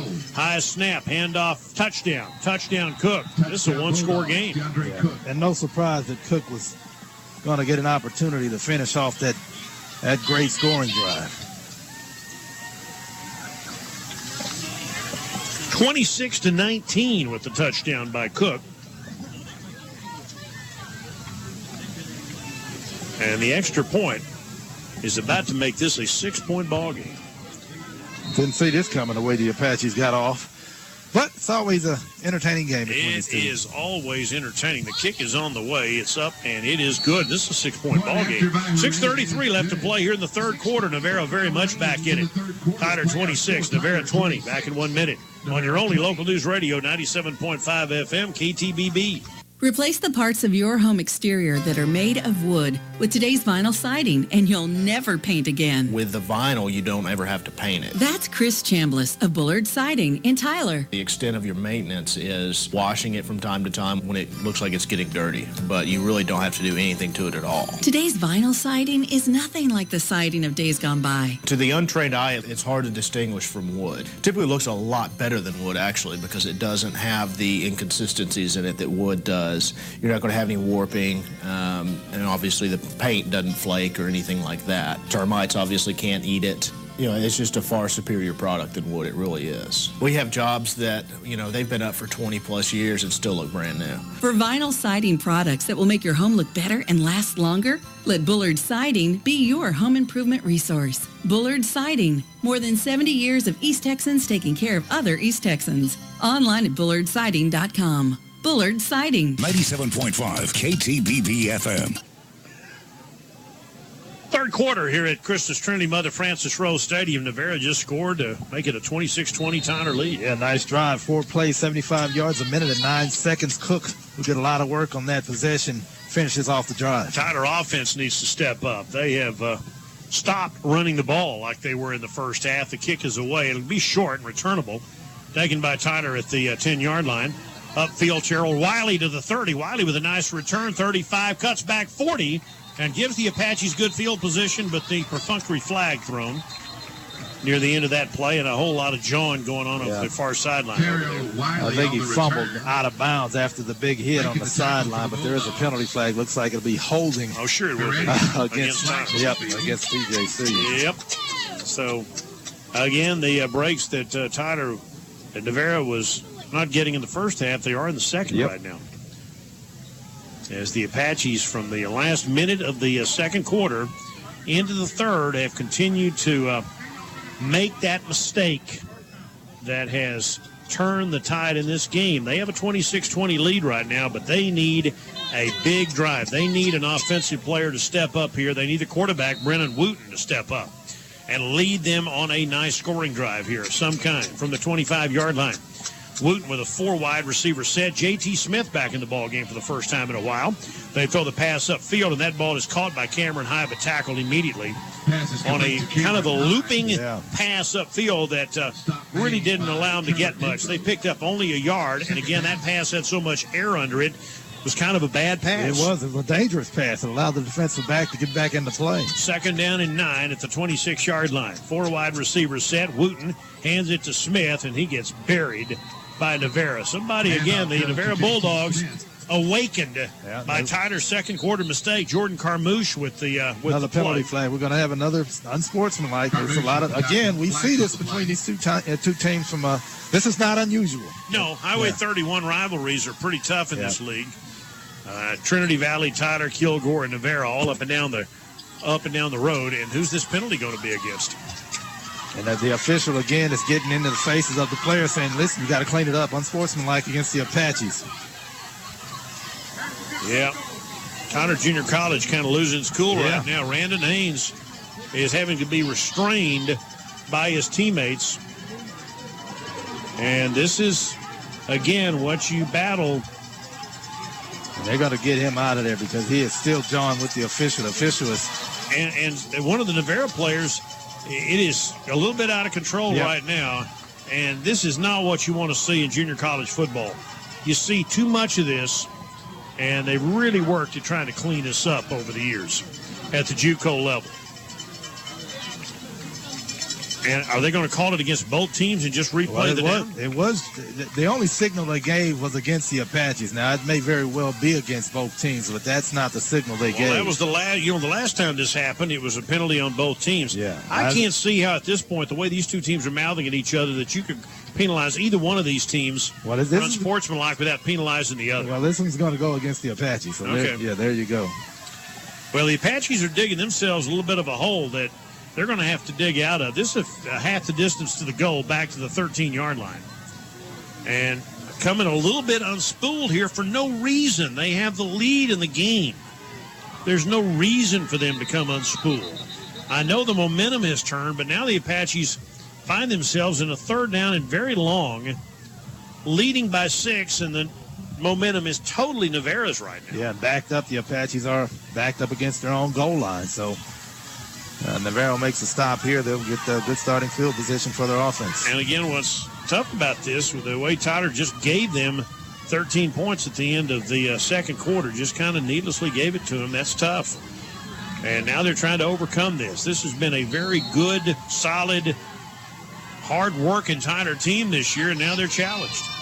And it's a 3rd down and very long from the 13-yard line. Could use a play. Wooten out of the shotgun. 4 wide receivers, 1 back, retreats to pass. Been under a heavy rush all day. Steps up, throws downfield, and there was contact. No foul. Cameron High was the intended receiver, and he ran into one of the cornerbacks, and nothing called. Probably shouldn't have been. No, it's inadvertent contact, just a good no call. And the Apaches are going to have to punt from deep in from their own end zone now. Up 6 with 5:34 left to go in the fourth quarter of a game that they have kind of lost control of. They have. They were in complete control throughout most of the first half, and they have had no control here in the second half, and the offense just can't get on track. And the sideline's kind of dead right now. They kind of look like they just need a pick-me-up here. Dunlop will kick it away, and it's a spinning kick. It'll bounce at the 45 and take a big Tyler roll. Justin Bailey will track it down to the 35-yard line, and that's where Navarro will start, following a good punt by Tyler Dunlop. That was a nice kick by Dunlop from his own goal line. And now the Bulldogs, who trail by 6. And again, this young quarterback, Derek Ponder, we've seen this before. There was a game about 8 years ago. I know it's a long time ago in junior college football. Tyler had an early lead. Navarro put in a third-team quarterback, and he lit it up. He went crazy. Went crazy. Just a weird, kind of one of those odd situations that you can't predict in this league because there's so much talent out there. Sometimes that kid who hasn't played much all year can come in. You don't know much about him, and he can make life really difficult for you. Derek Ponder's kind of doing that to the Apaches right now. Whole different look. The new quarterback Ponder looking to pass, pump fakes, And he's got time as he swings it out and throws it incomplete. He tried to throw that screen pass to Maury Evans, and Evans couldn't hang on to it. Second down and 10. There's an injured Navarro player. Yeah, catchable pass, and he's got to make that catch. Probably picks up only about 2 or 3 yards, but it's a catchable pass. Yes, it was. So from the 35-yard line, it'll be 2nd and 10. I think one of the Navarro players cramping up on a humid day like this. Again, we said coming in here that it is unlike a Navarro team to be 0-3 in the league. These guys played, this school, Navarro, has played in the championship game like 8 of the last 10 years, including one of those years, a couple of those years against Tyler in championship games. The Apaches haven't won the league outright since 2000. But it's very unlike them to be non-competitive. Right. I would have been shocked had they come in here today and gotten blown out. And as it turns out, they did not. Well, yeah, the Apaches were well on their way, at least it appeared to be, that they were well on their way to blowing them out, but that's turned around. Well, they're still doing some talking down there. I don't exactly know looks like the linemen are exchanging pleasantries. Or not. Hard to tell. Hard to tell. But the shaken up Bulldog player is up and off the field again. Apparently just leg cramp on a humid day. 2nd down and 10. We've got 5:19 left to go here in the third quarter. And Tyler up only 6. But again, from a momentum point of view, Navarro has seized that part of the game, at least for now. 2 receivers left and 2 to the right. Back to pass. The Apaches blitz. Ponder flushed out of the pocket. He's going to throw on the run upfield. It's going to be a jump ball thrown out of bounds near side. Didn't even come to that. Mims, the intended receiver. And Denzel Washington, who has played a lot today and played well, had good coverage along with Pollard on the near sideline. 3rd down and 10. Yeah, very good coverage by Washington. Good pressure on the quarterback. He basically had to throw that thing out of bounds. All right, here's you another big play. 3rd and 10. The Apache defense wants to get them off the field. Now's the time. Yeah, seems like we've had a lot of big plays here in the second half. Apaches are not getting quite the pass rush they were early on. And Ponder standing 6 yards behind the center takes the snap. The Apaches rush 3. Ponder has all day to throw. Below is broken up at the 45-yard line. Brandon Johnson breaks up the pass intended for Mims, reached in and slapped it away. Outstanding coverage for the Tyler Strong safety, or free safety, and it'll be 4th down. Well, Ponder tried to hit Mims on a drag route, but that is great coverage by Johnson, able to break that play up, and maybe that'll get this offense on track. That's a nice stop by the Apache defense. Again, you're looking for the other team to blink, and that time for the moment, Navarro blinks, so maybe Tyler can now answer as the Apache defense does the job. And now Tyler looks to get the ball back. Joseph Ward will stand near the 30-yard line to receive this punt. Whistles blow. Yeah, the penalty flag way back here, delay a game apparently. I think against Navarro will cost him 5, so that'll take it from the 35 back to the 30-yard line. So now that makes it 4th and 15 and helps TJC yardage-wise by 5. Last few minutes of the third quarter have been slow to tick off. It's a low snap and another penalty flag and another illegal motion penalty against the Bulldogs. So it's now 4th and 20. Yeah, they can't get the ball snapped. Back-to-back penalties pre-snap that drives the coach up the wall. Got a fair amount of folks sitting in the shade down on the hill. Yeah, it's pretty warm. That's where I'd be if I was out there. Okay. Yeah. 4th and 20 at the 25-yard line. And once again, preparing to snap the ball. High snap. The Apaches go after the block, don't get there. End over and kick. Ward will catch it, fair catch it at the 39-yard line. Tyler Junior College should get good field position out of this as they take over at around the 39-yard line with 4:59 to go, leading 26-20. They had a 24-0 lead and have been outscored at 20-2 since the final minute of the second quarter. Guess we're going to get a TV timeout there, Mr. Bill. All right, let's take that TV timeout. Can we go buy a television? $4.59. We got a TV. We up do here have one. from Adams Furniture and Appliance. $4.59 to go. Third quarter. We'll take a 30-second timeout. Tyler leading Navarro 26-20 on your only local news radio, 97.5 FM KTBB. When seeking medical care, would you settle for a minimally trained doctor who rushes through, isn't thorough, and lacks that personal touch? Of course not. Likewise, when in need of vehicle collision repair, don't settle for those characteristics either. Simply choose Davis Green Paint and Body. Davis Green maintains the highest level of training, carefully plans and carries out a specific repair process, all while delivering outstanding customer care. And they've done it that way for 65 years. Davis Green Paint and Body. You're driving home their reputation. 97.5 KTBB FM. Homecoming activities are coming up. That Thursday, October 26th, is the TJC Homecoming Parade. This is the 90th year. Tyler Junior College. Kevin and I are both alumni. Proud alumni of the of Tyler Junior College. That homecoming parade at 5:15, a pep rally at 6 on the front lawn at Tyler Junior College. Hoping to do sports talk out there that day on 92.1 FM, the team sports radio. Apaches take over the ball, Kevin. I submit to you this is possibly the biggest drive of the game. I think you're right, Joe. They need to make something happen and stop the nonsense. At least up to now. Right. Tyler has it at their own 39. Wooten out of the shotgun. They've got a tight end in the game. They hand off to Smith, and the Apaches fumble the ball, and Navarro may have covered it at the Tyler 39-yard line. Smith coughs the ball up. The Bulldogs think they have it, and it is Navarro's football. Worst case scenario for Tyler Junior College, J.T. Smith just fumbled. Oh, the offense has struggled throughout this second half, and it's a bad play to open up that possession. Wow. It has been, and again, a special teams error, a coaching error, gave away 13 points before halftime, and the Apaches have never regained the momentum. They had a chance there. They fumbled on the first play. And the Bulldogs get it right back at the Tyler 39-yard line. 3 receivers set. Ponder goes to work. Play action fake. Going to go deep downfield. He's got a guy out there. It's incomplete. He dropped it. That was a touchdown pass. Jordan Pollard was beaten on the play, and Lister dropped the touchdown pass. Oh, my goodness. Yeah, that's a great pass by Ponder. It's a deep post route to Lister. He should have been able to reel that one in for an easy score. The Apaches get yet another break. Yeah, they got a big break that time. That was 6. And so it's 2nd down and 10 at the Tyler 39-yard line.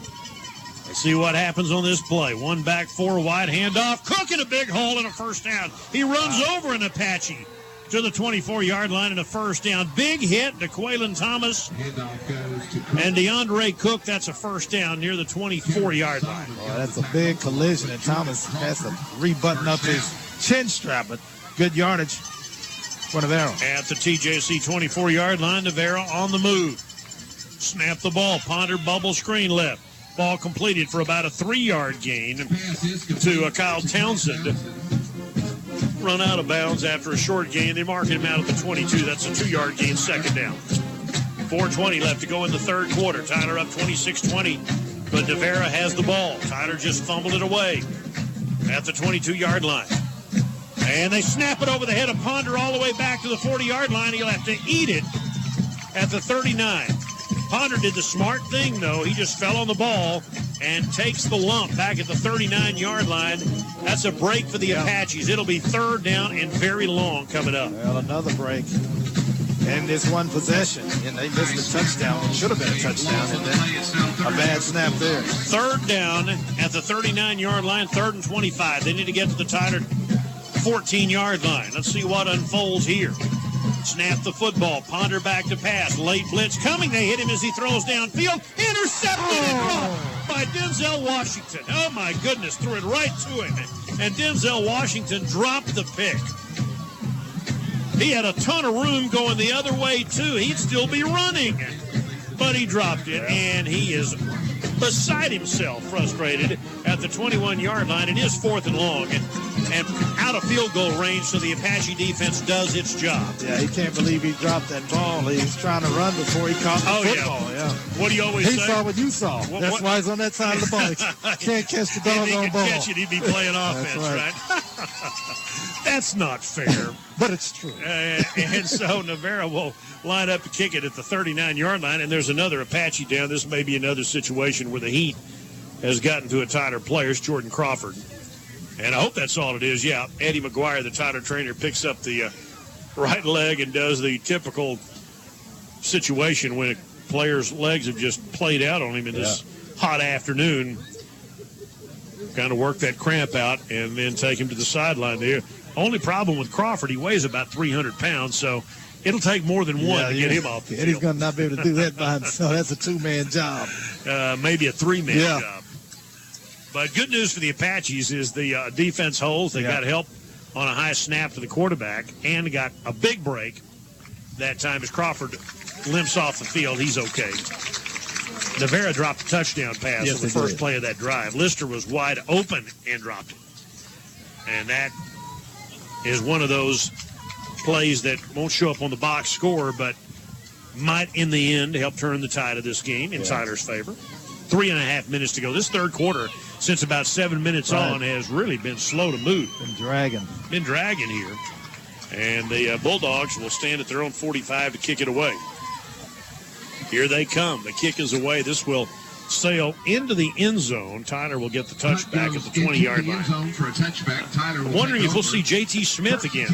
Smith is one of those kids who makes the big play and then had the worst thing you can do happen to him on that first play of the last possession. He fumbled, and I'm not sure the Tyler coaches will trust him with the ball again in this possession. Yeah, and the defense came out, and they were put in a tough spot, but they held up and made a stop and forced a punt. The offense has to get something on the scoreboard, a field goal, just to get back on track and make it a two-score game. Well, Jacquez Russell is back out there, and not Smith. Shannon Vaughns has played a lot today at 90 yards in the first half. And TJC from their own 20-yard line, late third, leading by 6. Tight end lined up left, 3 receivers. Hand off to Russell. Russell punches for 2 to the 22-yard line. The difference between Navarro's run defense now and in the first half is a night and day. Yeah, it is a tale of two halves, man. They're just a lot better against the run here against the Apaches here in the second half. Second down and 8 with 3 minutes to go in the third quarter. Wooten has his tight end, number 84, Ronald Killen, out of Wichita Falls, lined up to the right side. Now he goes in motion. And a 3-wide receiver, 1 back set on a second down and 8. The Apaches need first downs. They need points. They need to play. Couple of big plays. They haven't had one in a while. And the snap and the bubble screen thrown outside to the right, and this will be Russell, caught at the 25, and he may have the first down. Got a head of steam, and he caught the ball out near the 30-yard line, and that may be an Apache first down. I think it is. He lowered his head at the end of that run and got an extra yard, which will give him the first down. So a TJC first down, much needed at the 30-yard line. So the Apaches with the first down, they go right to left here in the third quarter. Far side to short side, 2 receivers left, 2 to the right, 3 down linemen for Navarro, and the linebacker standing up on the end. Here's Russell. Russell lowers his shoulder, picks up a couple. And again, a good job by David Brazil, a sophomore from Louisville. Hebron with the tackle. Makes the tackle. Second down and 8 at the 32-yard line. Yeah, the Apaches are finding it tough to run between the tackles, but again, give Navarro credit. They made the adjustment at halftime. Second down and 8 at the 32-yard line. Cameron High, along with Jamal Bell, split out to the short side toward the Navarro side of the field, and 2 receivers to the left. Snap the football, throw it near side to Ward on the bubble screen, makes the first man miss, and then gets tackled for no gain. Pass is complete to Ward. Again, there's not the crispness on these throws from Wooten that there was early on. Yeah, those passes are allowing the defense to get back into play and make a play. There wasn't a lot on that ball. It didn't appear up here. Kind of a knuckleball he threw out there. It'll be third down and 8, and Tyler again in a third and long situation. Navarro with 3 down linemen spread out and with some room each way as Wooten throws it upfield and overthrows Ward. That's another bad pass. Yeah. I mean, he's sailing them now, and I'm not sure what tonic the Apache offense took that did not agree with them, but everything that was working in the first half is not now. Yeah, Wooten is completely out of sync on his passes. They're not even close. Even the ones that, reach the receiver, and they're kind of wobbling out there. And Again, that ball wasn't close to anybody, and the Apaches would be forced to punt yet again. Yeah, they're not looking like the number 2 team in the nation at the moment. They were early, yes, but not right now. Snap it. Dunlop will kick it away. This is a boomer. Oh, this is a beauty. I mean, this is a line drive all the way back to the 11-yard line. And the Apaches downfield, and a block in the back is going to negate the run back. It's upfield to the 30, all kinds of flags, to the 40, to midfield, into Tyler territory, to the 40, 35, 30, 25, 20, down to the 15-yard line. All this, I think, is going to come back because of an illegal block way back downfield. You think? Yeah. Oh, it's coming back. This game is starting to get a little sloppy. But, yeah, that's an obvious block in the back that we saw from up here, and Apache is down. But, again, this game is starting to get a little sloppy. Eric O'Quinn made the tackle downfield, and he's still shaken up at the end of that play. That was a booming kick by great kick. Yeah, no, Tyler Dunlop for the Apaches. Another tight spiral.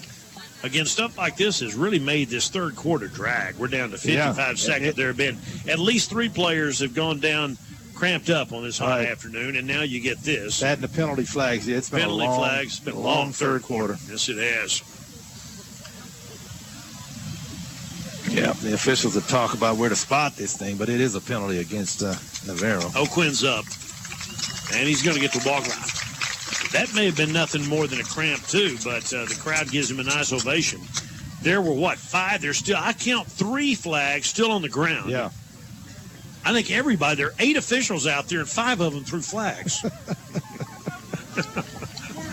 For a variety of infractions. But you can't take them home. Yeah.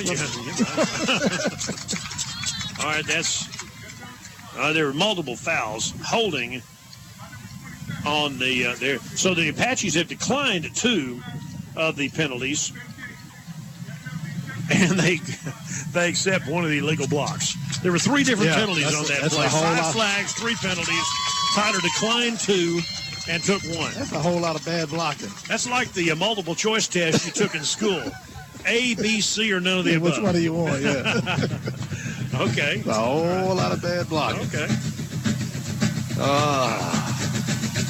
I'll set the Bulldogs all the way back after all that math.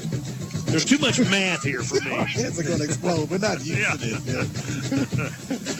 That'll take it back to the 8-yard line. Bulldogs will start 1st and 10. We got less than a minute to go in a long, drawn-out third quarter. And if the Apaches get out of this third quarter with a lead, I call that a victory because it's been a difficult 15 minutes for the Apaches. It really has. They haven't done much at all here in this quarter. They really haven't done much. Made some defensive plays. Yeah. Got a couple of breaks. But their offense has been challenged here in the third quarter. Just haven't been very good so far. A lot of time left. 1st and 10 at the 8-yard line for the Bulldogs.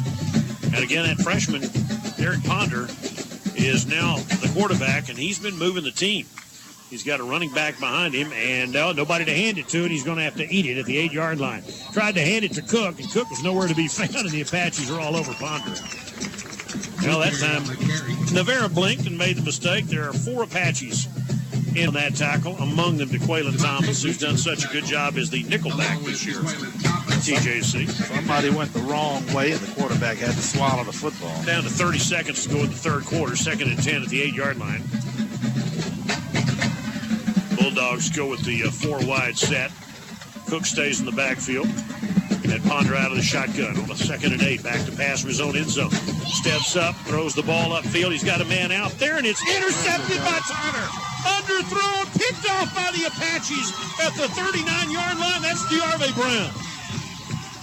Big play by the Apaches. Maybe that's what the shot. Maybe that's the shot in the arm they need. Well, that's a bad pass, and that's a bad pass last week that got the game turned around for the Apaches in the second half. Maybe this one will be so it worked the same way. They need something to happen. He had Geiger out there open for a moment.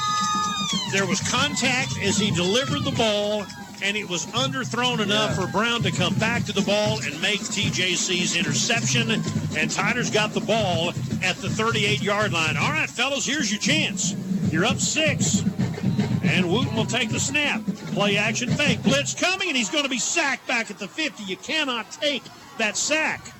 You cannot let that happen. He's sacked all the way back at the 47-yard line. Guys, that's a 9-yard loss on first down. That cannot happen. The quarter comes to an end after 3. Tyler 26, Navarro 20. Back in 1 minute on your only local news radio, 97.5 FM, KTBB. You've heard me say for years that Tyler Ford is the real deal. Well, what that means is you know what to expect when you step on the lot, and it's not some meaningless slogan. It's a series of promises that we make to our customers. One of those is mutual respect. We have over 100 employees at Tyler Ford, and I firmly believe that they're all my family. When our folks are treated with respect, I know they're going to in turn treat our customers with the same respect. Customers don't like high pressure. Well, high-pressure salespeople are a result of high-pressure managers and ownership. And that's not the culture at Tyler Ford. We're not here to sell you a car. We're here to help you buy a car. That's what you can expect when you come to Tyler Ford, and that's why we have so many repeat and long-time customers. It starts and ends with respect, and that's our promise to you. I'm David Irwin. We're Tyler Ford, and we are the real deal. 97.5 KTBB FM. Bill Coates, Kevin Simon, fourth quarter, Christus Trinity Mother Francis Rose Stadium on Earl Campbell Field. Tyler up 26-20. They've got the ball following the interception, but it's 2nd and 19 after they take a 9-yard sack at the Navarro 47-yard line. They go left to right here in the fourth quarter. Wooten out of the shotgun has had a bad second half. Hands it to Vaughns. He gets part of that back on a 3-yard gain. Tyler will have a 3rd down and long coming up. And if you miss the opportunity after you get the ball on an interception at the 39-yard line and get nothing out of it, then you're asking for trouble. You absolutely have to come away with at least a field goal with this possession. 3rd down and 16 at the Bulldog 44-yard line. Vaughn's in the backfield. The Apaches need a big play. Defense gave it to him. Now it's their turn. Play action. And he's being chased again. The offensive line having a lot of trouble here in the second half. Pitch it to Wiley, made the catch, but loses 2 yards at the 46. And that was a bad 3-play series for Tyler. They gave it right back. The Apaches are going to have a 4th down and long. And if they punt the ball away, you're talking about a missed opportunity here. You had the ball at the 39-yard line. You take a 9-yard sack, get a 3-yard gain.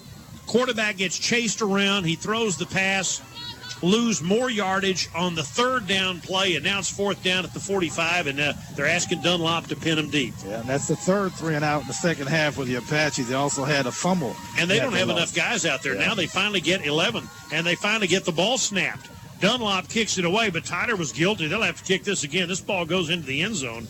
But they didn't have, DeArve Brown was not out there. So Tyler's going to be guilty of an illegal motion, and Navarro can make him kick it again if they want.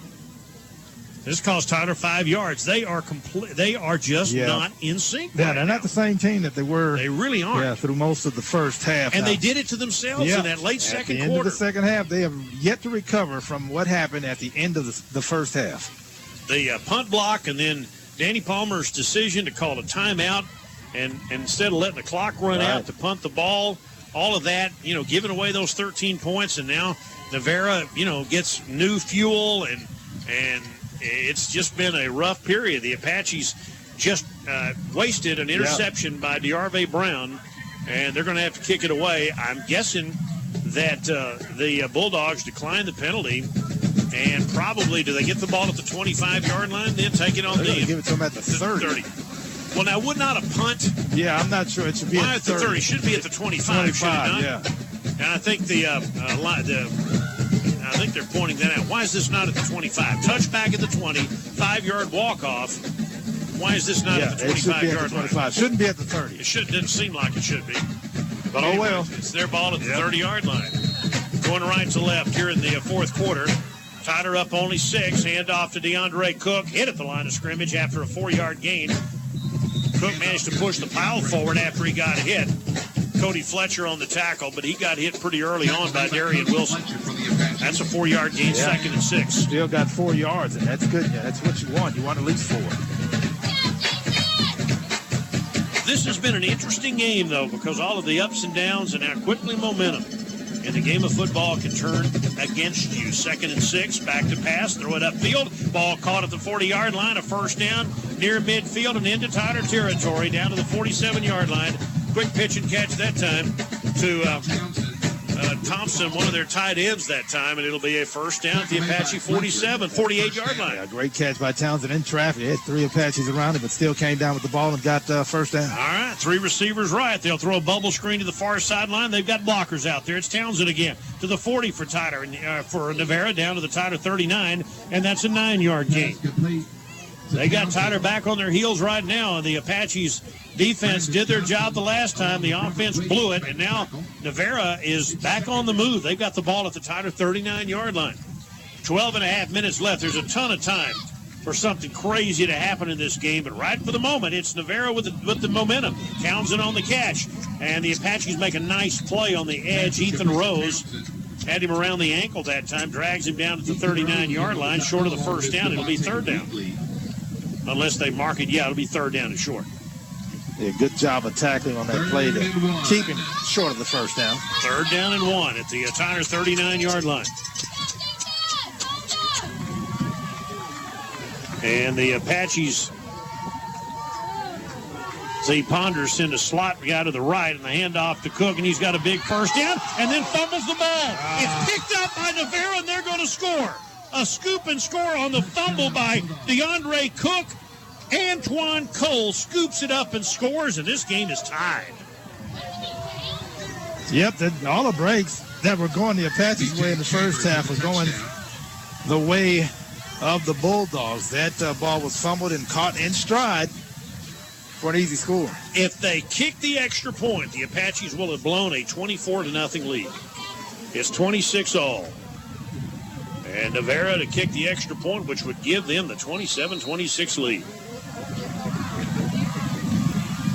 Well, let's see how this unfolds. The kick is on the way. Tyler got a piece of that thing, but it's still knuckleball through. How about that? 11:46 left to play in the game. Navarro 27, Tyler 26.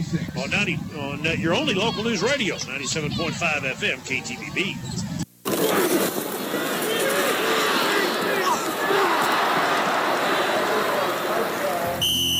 Hello, fans. This is Randy Grooms with Citizens First Bank here in Tyler. Have you ever wondered where to start when getting ready to purchase that new home or commercial property? Or how to refinance an existing home or business loan? At Citizens First Bank, we specialize in dealing with people like you, helping to simplify the loan process. We will work with you to find the loan product that best fits your personal or business needs and follow it through to a prompt closing. Give us a call first at Citizens First, 581-1900, and come see what it's like to bank with the only A-plus rated bank in East Texas, where we always service the loans we make. Citizens First Bank on the Southeast Loop in Tyler, member FDIC, equal housing lender, and on the web at citizensfirstbank.com. 97.5 KTBB FM. Goodwill has gone. Ooh. Kickoff downfield, picked up by Tyler's J.T. Smith and returned out to the 26-yard line. Bill Coates and Kevin Simon, 11:38 left to play in the game. Navarro on a scoop and score. Cook fumble, scooped up Antoine Cole, 39-yard play. Extra point, 27-26 Navarro with 11 and a half minutes to go in the game. 5 plays, 70 yards.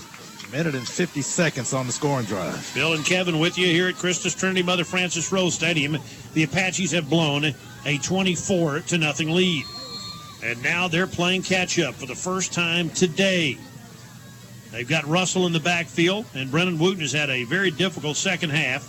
Out of the shotgun, the Apache offensive line breaking down. They roll the snap back to him, and he throws it upfield to High, who just gets punished at the end of that play. Made the catch, but loses yardage. Pass is complete to Cameron High. They lose about 3 yards. The Apaches just getting punished offensively right now. Nothing is working.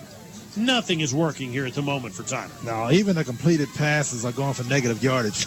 Trent Williams is in the game. First time in 3 weeks we've seen Trent. The former White House Wildcat has been hurt, but now he's in the game. Maybe he can give him a pick-me-up. It's 2nd and 13. Getting ready to snap it to Wooten and looking to make a play. They blitz him. He throws it upfield, intended for Trent Williams, and it's a jump ball, and Williams almost brought it down at midfield. It's incomplete. Pass intended for Trent Williams is incomplete. Trent's done a nice job for Tyler this year. 8 catches, 3 touchdowns. Not able to bring that one down. And now it's 3rd down and long for Tyler Junior College, and this game's slipping away from him. A good effort by Williams. He went up and at least got both hands on it. Not able to hold on to it when he hit the ground. 3rd down and 13 at the 24-yard line. Jaquez Russell in the backfield. The Apaches again could use something really special on the offensive end right now. And Wooten getting the play from the sideline. 4 wide receiver set, snap, 3-man rush. Steps up, throws it upfield to Williams. Caught at the 30-yard line, and he's short of the first down. On the stop route out to the 33, but it'll be 4th down. And the Apaches just like that, right back in a punting situation again with 10:42 to go. Yeah, punt number 6 coming up in this half alone for the Apaches. It'll be the 4th 3-and-out in the second half. Isn't it amazing? It is. How quickly these games can turn and what makes them turn. Yep. One play basically can turn a game. We saw that last week. It worked in the Apaches' favor last week. Not the case here today. And so 4th down and 4. And Tyler Junior College standing at the 20-yard line. TJ sees Tyler Dunlop to kick it away. Dunlop's end-over-end kick is returnable at the 23-yard line. And bringing it back the other way to the 40. Tyler misses a tackle. They get it out to the 50-yard line, and that's great field position. There is a flag down. Am I right about that? At the 50-yard line. At the 50-yard line. The Trey Brown return all the way out to midfield. Let's see what the flag's about. Dugan with the tackle. It's a pretty good return. Flag's on the play. But we'll see what the penalty flag. Usually some kind of blocking and infraction on the return. Usually. This has been such an unusual game today, though. Who knows, right? Yeah, hard to predict what might happen. Yeah. We've seen a number of unsportsmanlikes today. And you're going to mark off yardage against the Navarro Bulldogs for an infraction at the end of that run. 10-yard walk-off back to the 40-yard line. Yeah, I think it was a hold. That'll cost them 10 yards. A little bit of a break for the Apaches. Again, a pretty good return. Tyler Junior College had a 24-0 lead in this game. There's a timeout on the field. And then the last minute turned strange. Yeah. In the last minute of the first half, Tyler had a punt block for a touchdown. The Apaches go 3-and-out with less than a minute to go. They used up about 30 seconds on 3 plays, 2 incomplete passes, a running play. Coach Palmer called timeout before the Apaches punted when he could have run the clock out. Punted it to Navarro. And sure enough, the worst case scenario, they throw a touchdown pass. A 28-yard pass with 2 seconds to go before halftime. Yeah, really, yeah. And then a bad snap. Tyler scoops it up and goes about 90 the other way for the 2-point conversion. That's the last points Tyler Junior College has put up on the board. They have not scored here in the second half. A third-quarter touchdown by Cook and a fourth-quarter scoop and score following a fumble by Antoine Cole on an offensive play has given Navarro the lead. Now they've got the ball at the 40-yard line. Handoff coming near side. The Apaches miss, and they pick up 5 yards along the near side, maybe 6 out past the 45 to the 46-yard line on a handoff to Josh Lister, who lined up in the slot. And that's a 5-yard gain on first down, 2nd and 5. Too much on first down. Again, the Apache defense has been put in some tough situations here in the second half. That's a good gain on first down for the Bulldogs. All right, so it'll be a 2nd down and 5 at the 45-yard line. A hot afternoon today. And the Apaches, again, after a great start, trying to regain some momentum here. Only down 1, back to pass. And they got the original quarterback back in the game. A little short stop and pop on the slant from the original quarterback, Harry Woodbury, upfield to Lister. And it'll be a 3rd down and 3 coming up. Why would they take Ponder out of the ball game? So Woodbury takes the shotgun snap, fakes the handoff. There's a penalty flag. He was about to keep it, and it's illegal motion on Navarro. Why would they change quarterbacks? Yeah, good. You know, there's a whole lot of questions I have. too many to be answered. But yeah, good question. That'll back them up by the Apaches. Here's the problem: when you change quarterbacks, there's a different cadence, and you get. Seems like you would get stuff like motion penalties because of little things like that. Anyway, Woodbury's back in the ball game. I thought Ponder was doing a great job for him. But Woodbury's back in there. It's a 3rd down and 8 at the 42-yard line. And the Navarro Bulldogs needing their own 3rd down conversion here, leading by 1 in the 4th quarter. Another penalty flag down, and this is going to be a deep ball down the far sideline that is caught at the 20-yard line if it stands, but they may have been offsides. It's a catch at the 20-yard line on a great play in traffic that time by the receiver, Matt Reyna. Now let's see what the flag is about. Apaches are offsides. That play stands. That play stands. Wow, Matt Reyna. In traffic. There were 3 Apaches around that play. Not sure how the ball even got to Reyna, but he made a great catch. He did. Kind of the way the second half is gone for the Apaches. They're not getting the breaks they got in the first half. No, they are not. And they actually had good coverage, but Reyna made a really good, and that was a nice play by Woodbury. So I'll give him credit. And I guess now we know why he's back in the ball game. Absolutely. It was a great play. Great pass. All right, it's first down 10 at the Tyler 20-yard line. The Apaches trying to keep Navarro from adding to their 1-point lead. Handoff to Cook, and he's got a hold of the 15-yard line. They got a big offensive line. Those kids are starting to assert themselves, too. That's a gain of about 5 yards for DeAndre Cook, who has been a workhorse for the Bulldogs today. 2nd down, 5 at the 15-yard line. Back in the ball game for the Bulldogs is Kyle Townsend. And on a 2nd down and 5 at the Apache 15-yard line, they lead the Apaches by 1. Snap the football, hand it to Cook. Cook hit at the 12-yard line down to the 10. He managed to maintain his balance, and I think that's a first down. He spun out of that, and leaning forward, he managed to maintain, I think, enough balance. Well, they're going to say his knee went down at the 12. It'll be 3rd short. Stretched it out to the 10, but they do not give him that much yardage. 3rd down and short. Navarro with the ball in the 1-point lead. 2 receivers split left, 1 to the right. Snap the football, hand it to Cook. He's upended, but not before he picks up, I think, the 2 yards needed for the first down. Detorian Smith made the tackle for Tyler Junior College. I think it's 1st and goal. Looks like a first down. Got just enough, I believe, to move the chains. First down. So it's 1st and goal at the 10-yard line. Far side to short side. And the Bulldogs at the 10-yard line with the first down. Maury Evans is back in the ball game at running back. They've got a fullback lined up left and 2 receivers split out that way. Woodbury with a snap and a handoff to Evans. Evans cuts inside at the 5, and he scores untouched. Touchdown from 10 yards out. Maury Evans. And it's all Navarro right now. With 7:03 to go, they've taken a 7-point lead with a chance to expand it to 8. I don't know if that thing was that well blocked or the Apaches were just out of position, because there wasn't a guy around him on a handoff near the goal line. He got through, just as you mentioned, untouched.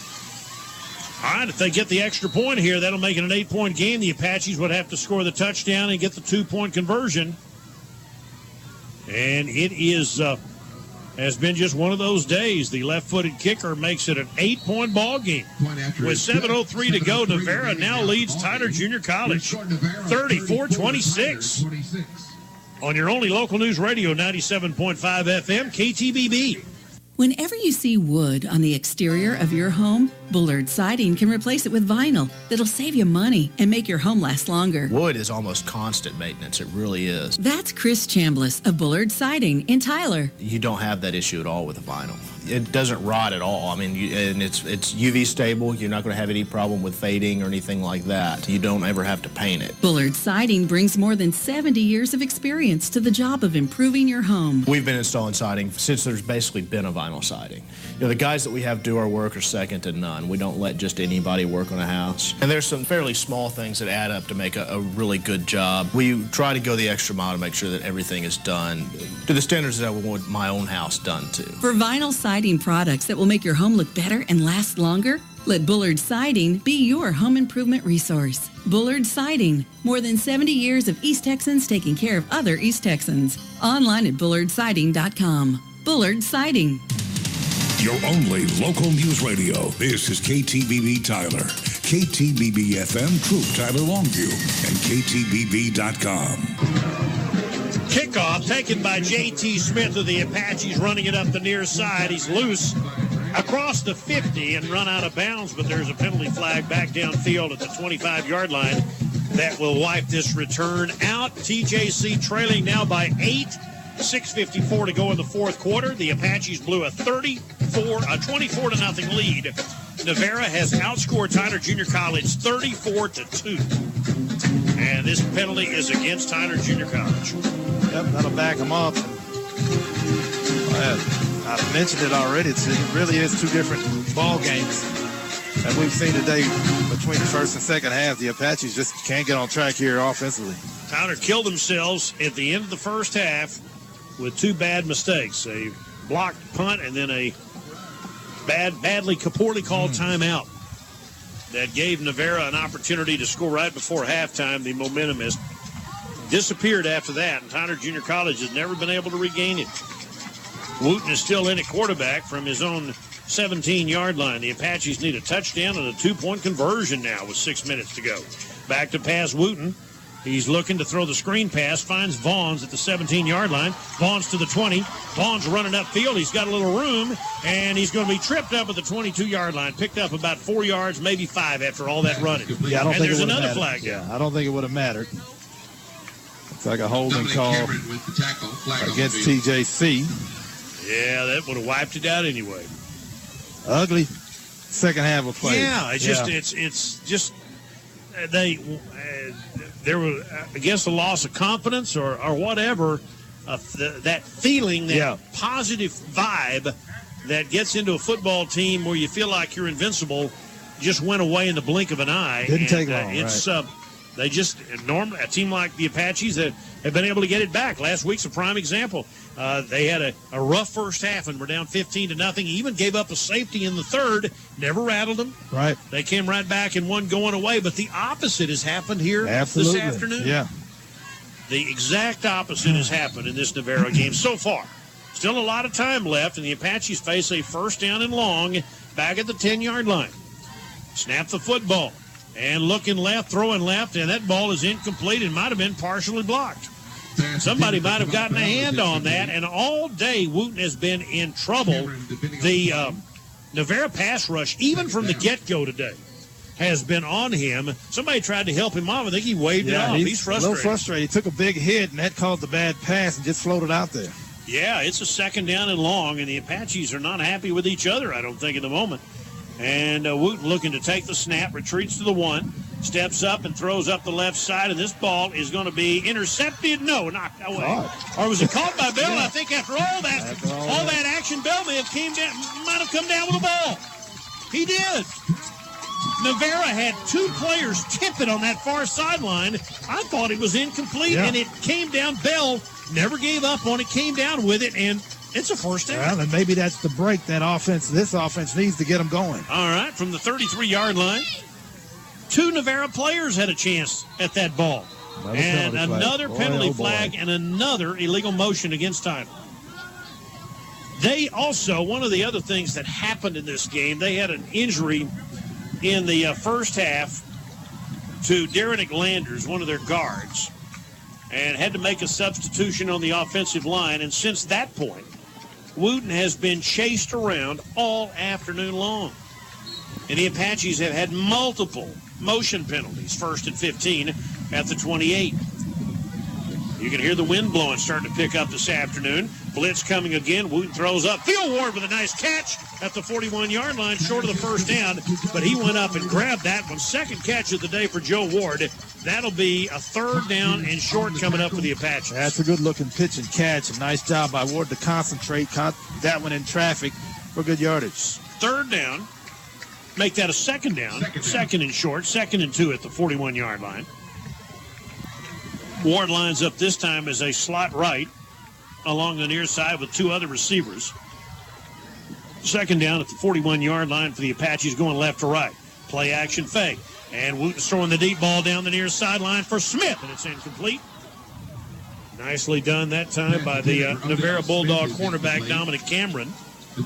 Smith's a big, tall receiver, but not able to come down with that pass at the 25-yard line. Pretty good coverage. The Apaches have to convert here. Keep the football. 5:18 to go. Tyler's starting to run out of possessions here. This is a big third down play.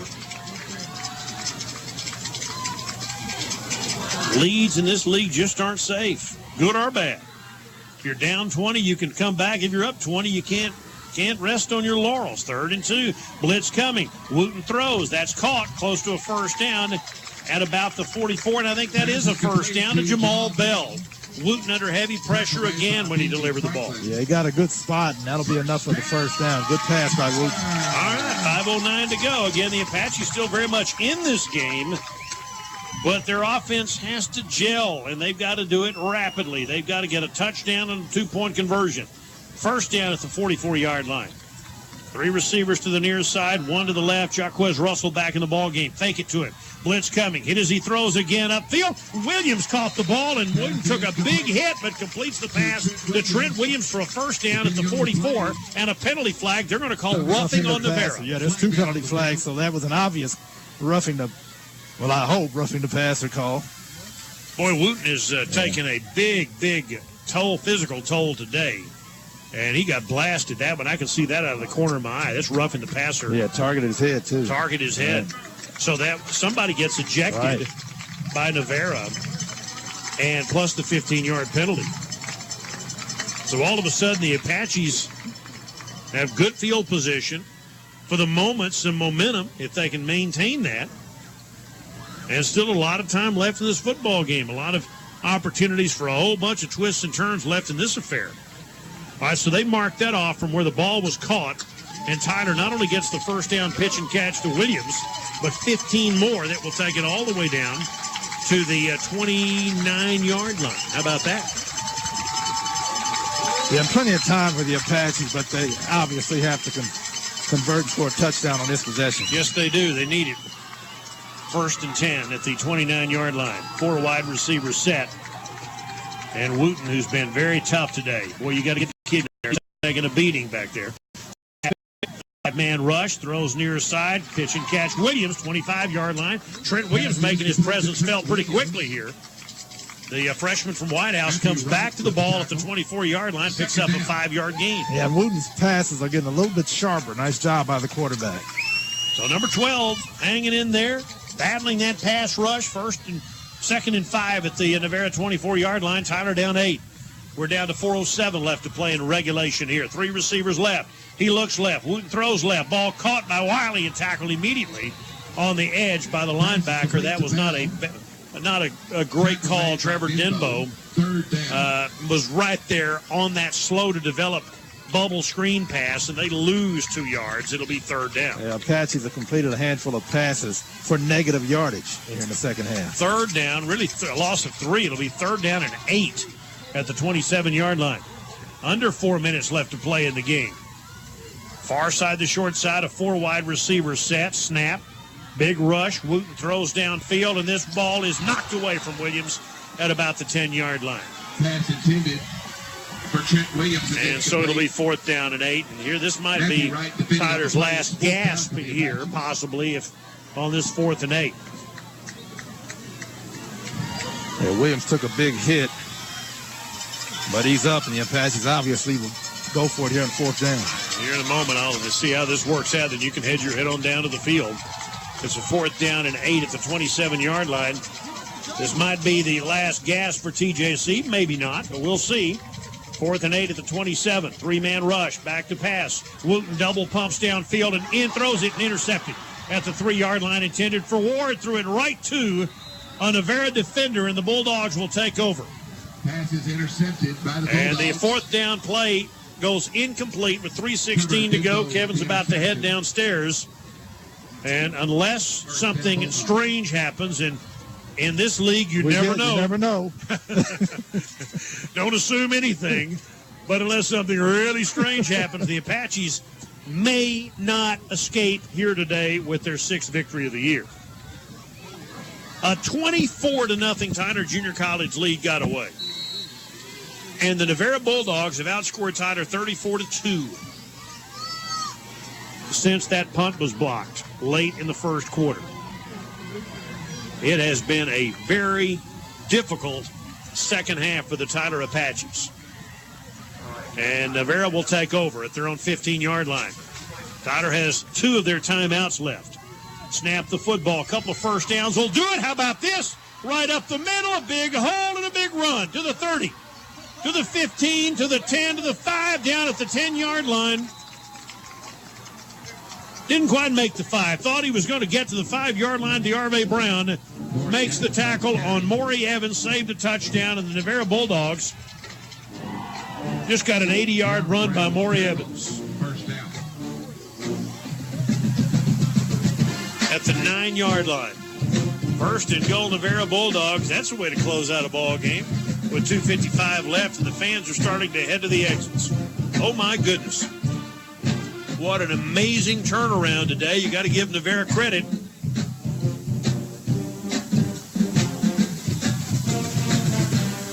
Down 24-0 and not playing particularly well. They made a special teams play to get the ball rolling, and then it all fell apart for Tyler Junior College. Kind of like a house of cards, really, today.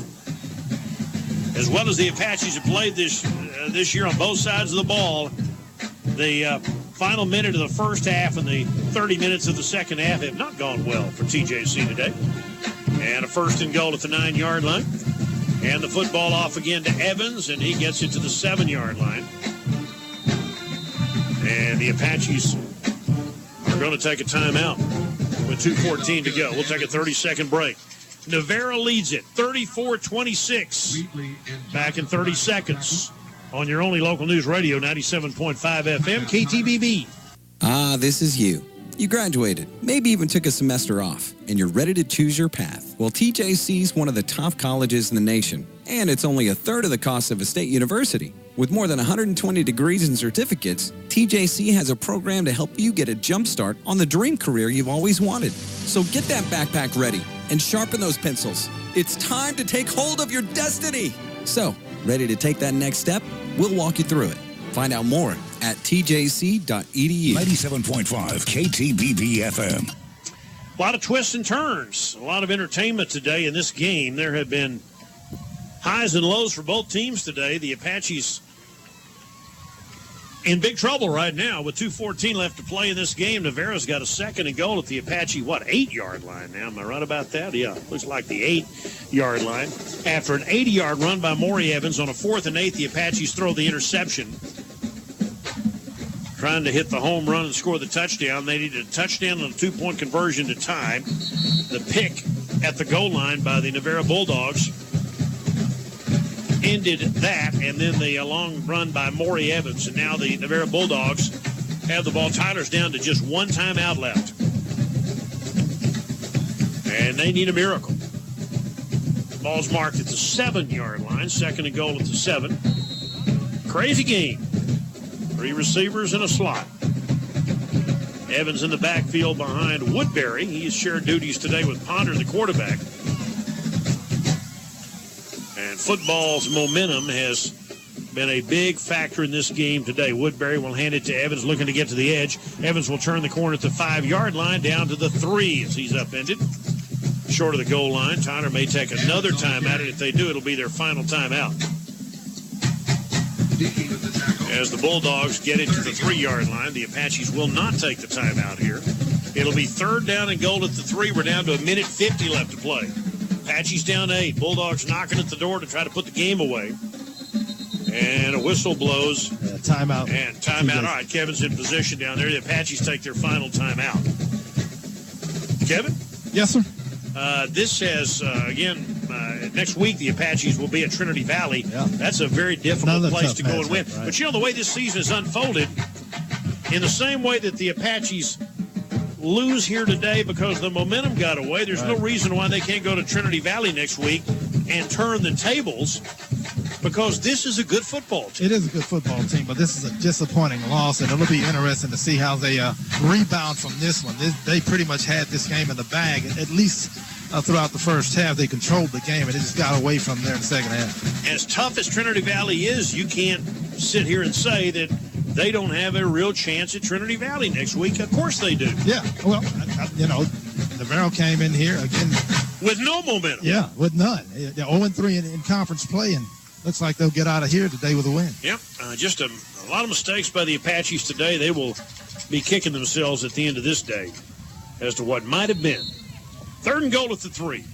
Bulldogs looking to salt this one away. Tyler's out of timeouts.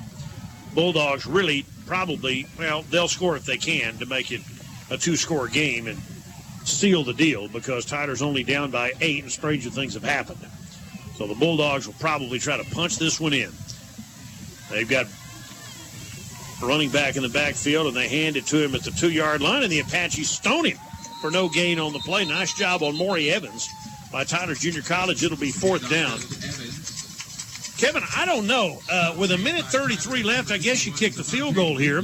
Do you take the chance that the Apaches block this field goal? What do you do? You send the field goal unit Yeah, out? I think you kick the field goal. Yeah, I mean, you got to trust your 2-possession. Yeah, you got to trust your special teams. That's Right, why absolutely. you practice it all year. You got to trust them. And again, it'll make it a 2-possession game. So you got to go ahead and kick the field goal here. Wind the clock down as much as you can, and then kick the field goal. Of course, you kick the field goal, but as weird as some of the special teams errors have been today, Yeah.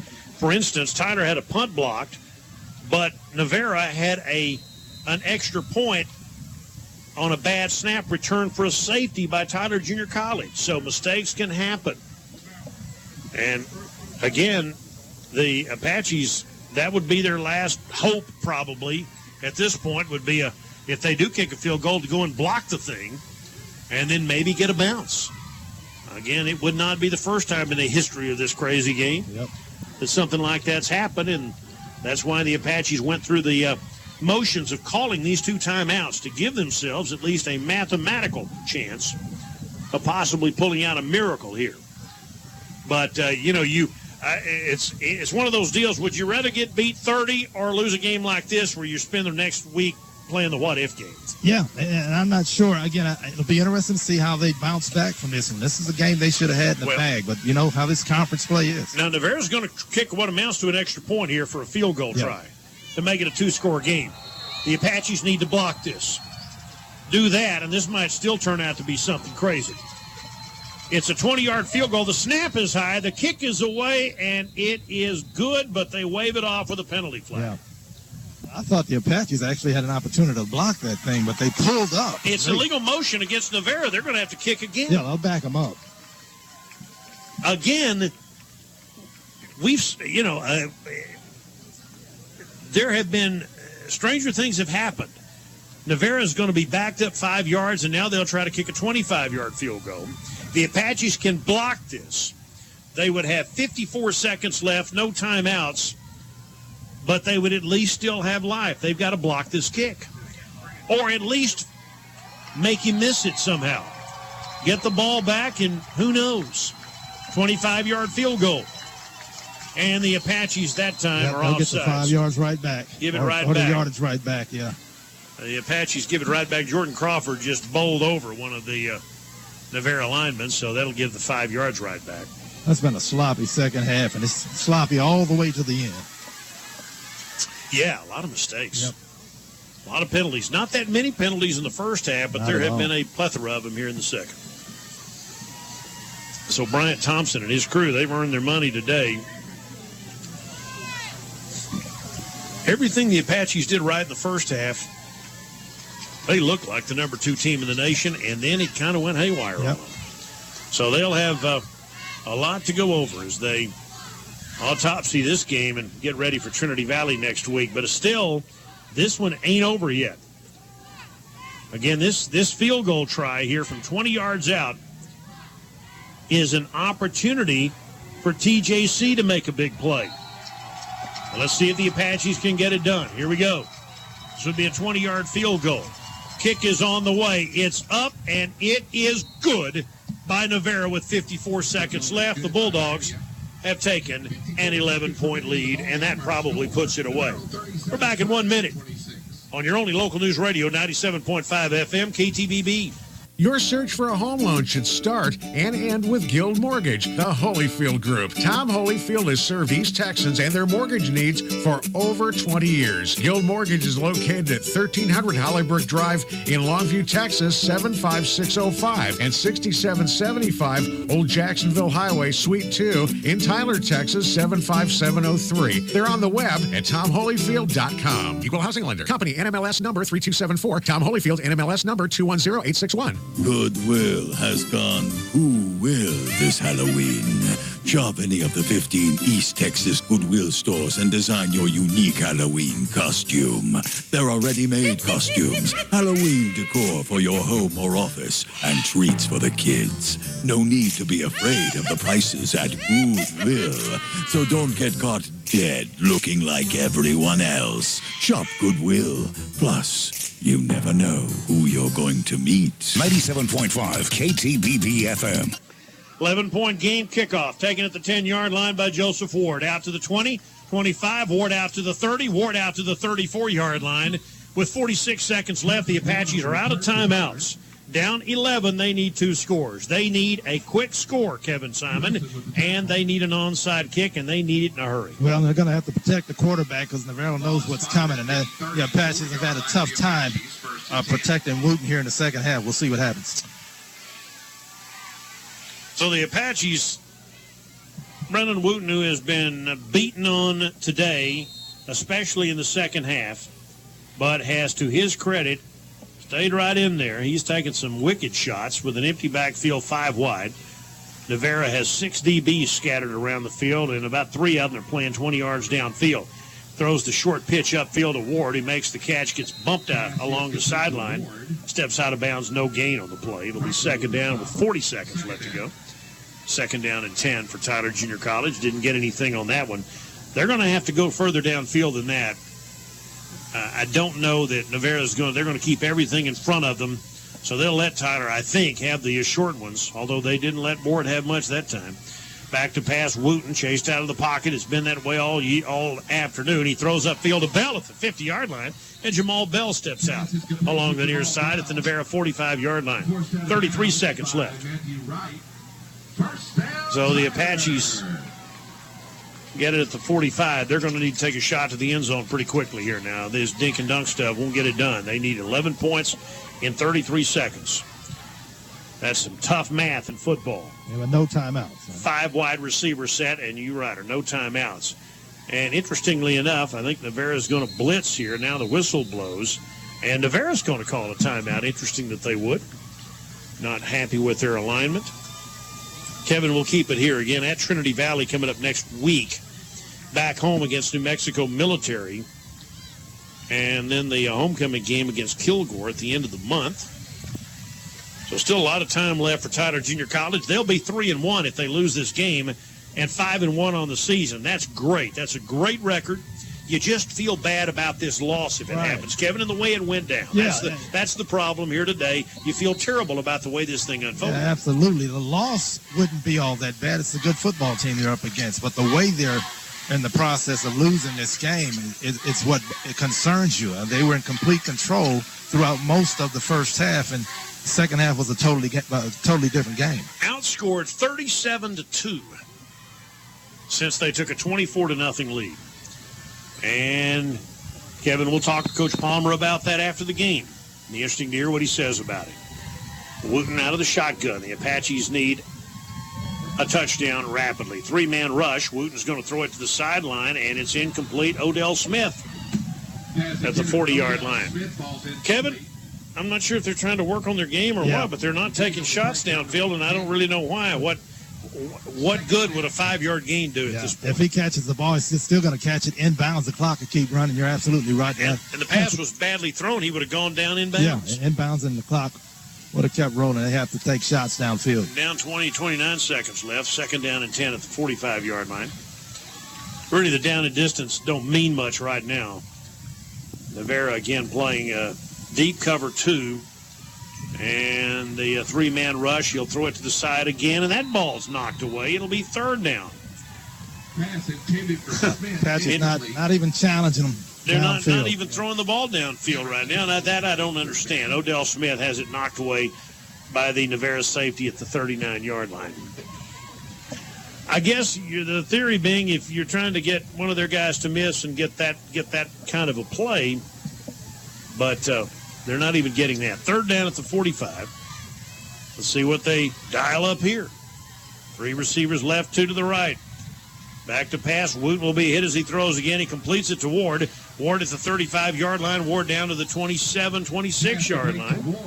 Out of timeouts with 15 seconds left. Clock stops briefly until they respot the ball. It's a first down for the Apaches at the 27. Now the clock rolls at 13, now 12, now 11. Wooten will spike it with 9 seconds left to go. And it'll be second down at 10. And again, I've been saying this for the last 2 minutes, but don't the Apaches have to throw it deep to the end zone now? Well, you would think so.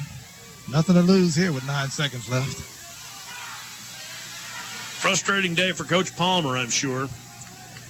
But again, one of the mistakes made was possibly his on that decision to call timeout with 30 seconds left in the first half when the Apaches could have killed the clock, punted the football, and they gave up 6 on a last-second touchdown pass before halftime.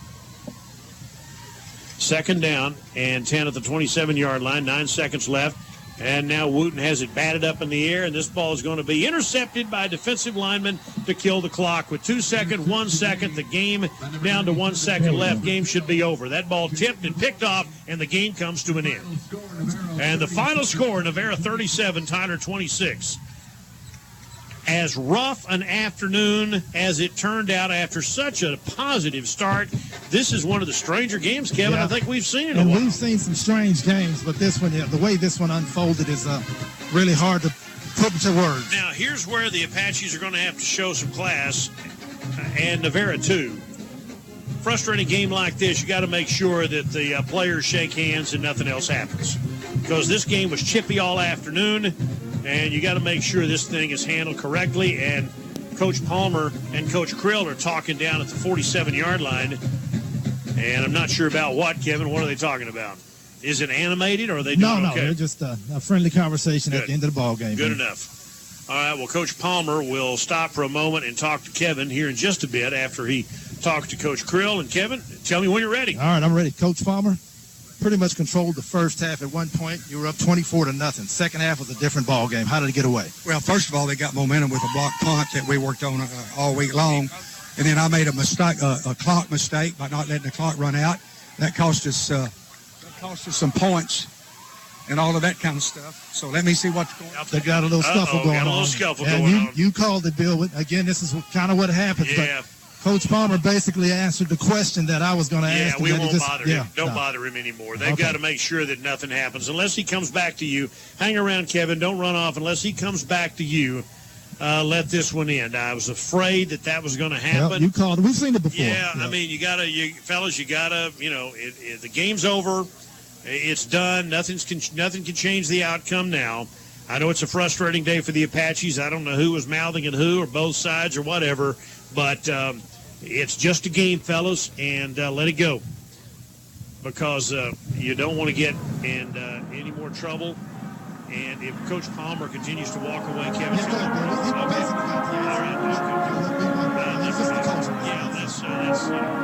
Danny is an incredible human being, and he's done it in 11 years, done an unbelievable job. And he admitted that he made a mistake on that timeout call just before halftime, but that's not Kevin Simon, why the TJC Apaches lost this game today. No, they still had a lead, a 2-score lead at the time, and a whole second half to play. They just didn't come out and play the way they did in the first half.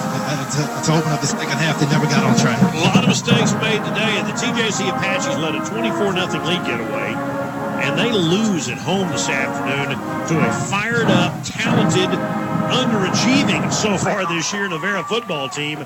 But the Bulldogs come into Christus Trinity Mother Frances Rose Stadium and defeat the Apaches today 37-26. Back in a moment on your only local news radio, 97.5 FM KTBB. So, the only thing more expensive than a college degree is not having one. But you already knew that. You know that all the good jobs require more than a high school diploma. And you know that the college grads make more money than non-college grads. And you know that TJC is only 1/3 the cost of most public universities. So if you know all this, why don't you do something about it? Learn more about the 120-plus degree and certificate options at tjc.edu and join the thousands of successful graduates from TJC since 1926. Since 1977, animal lovers have been getting the best help for their pets.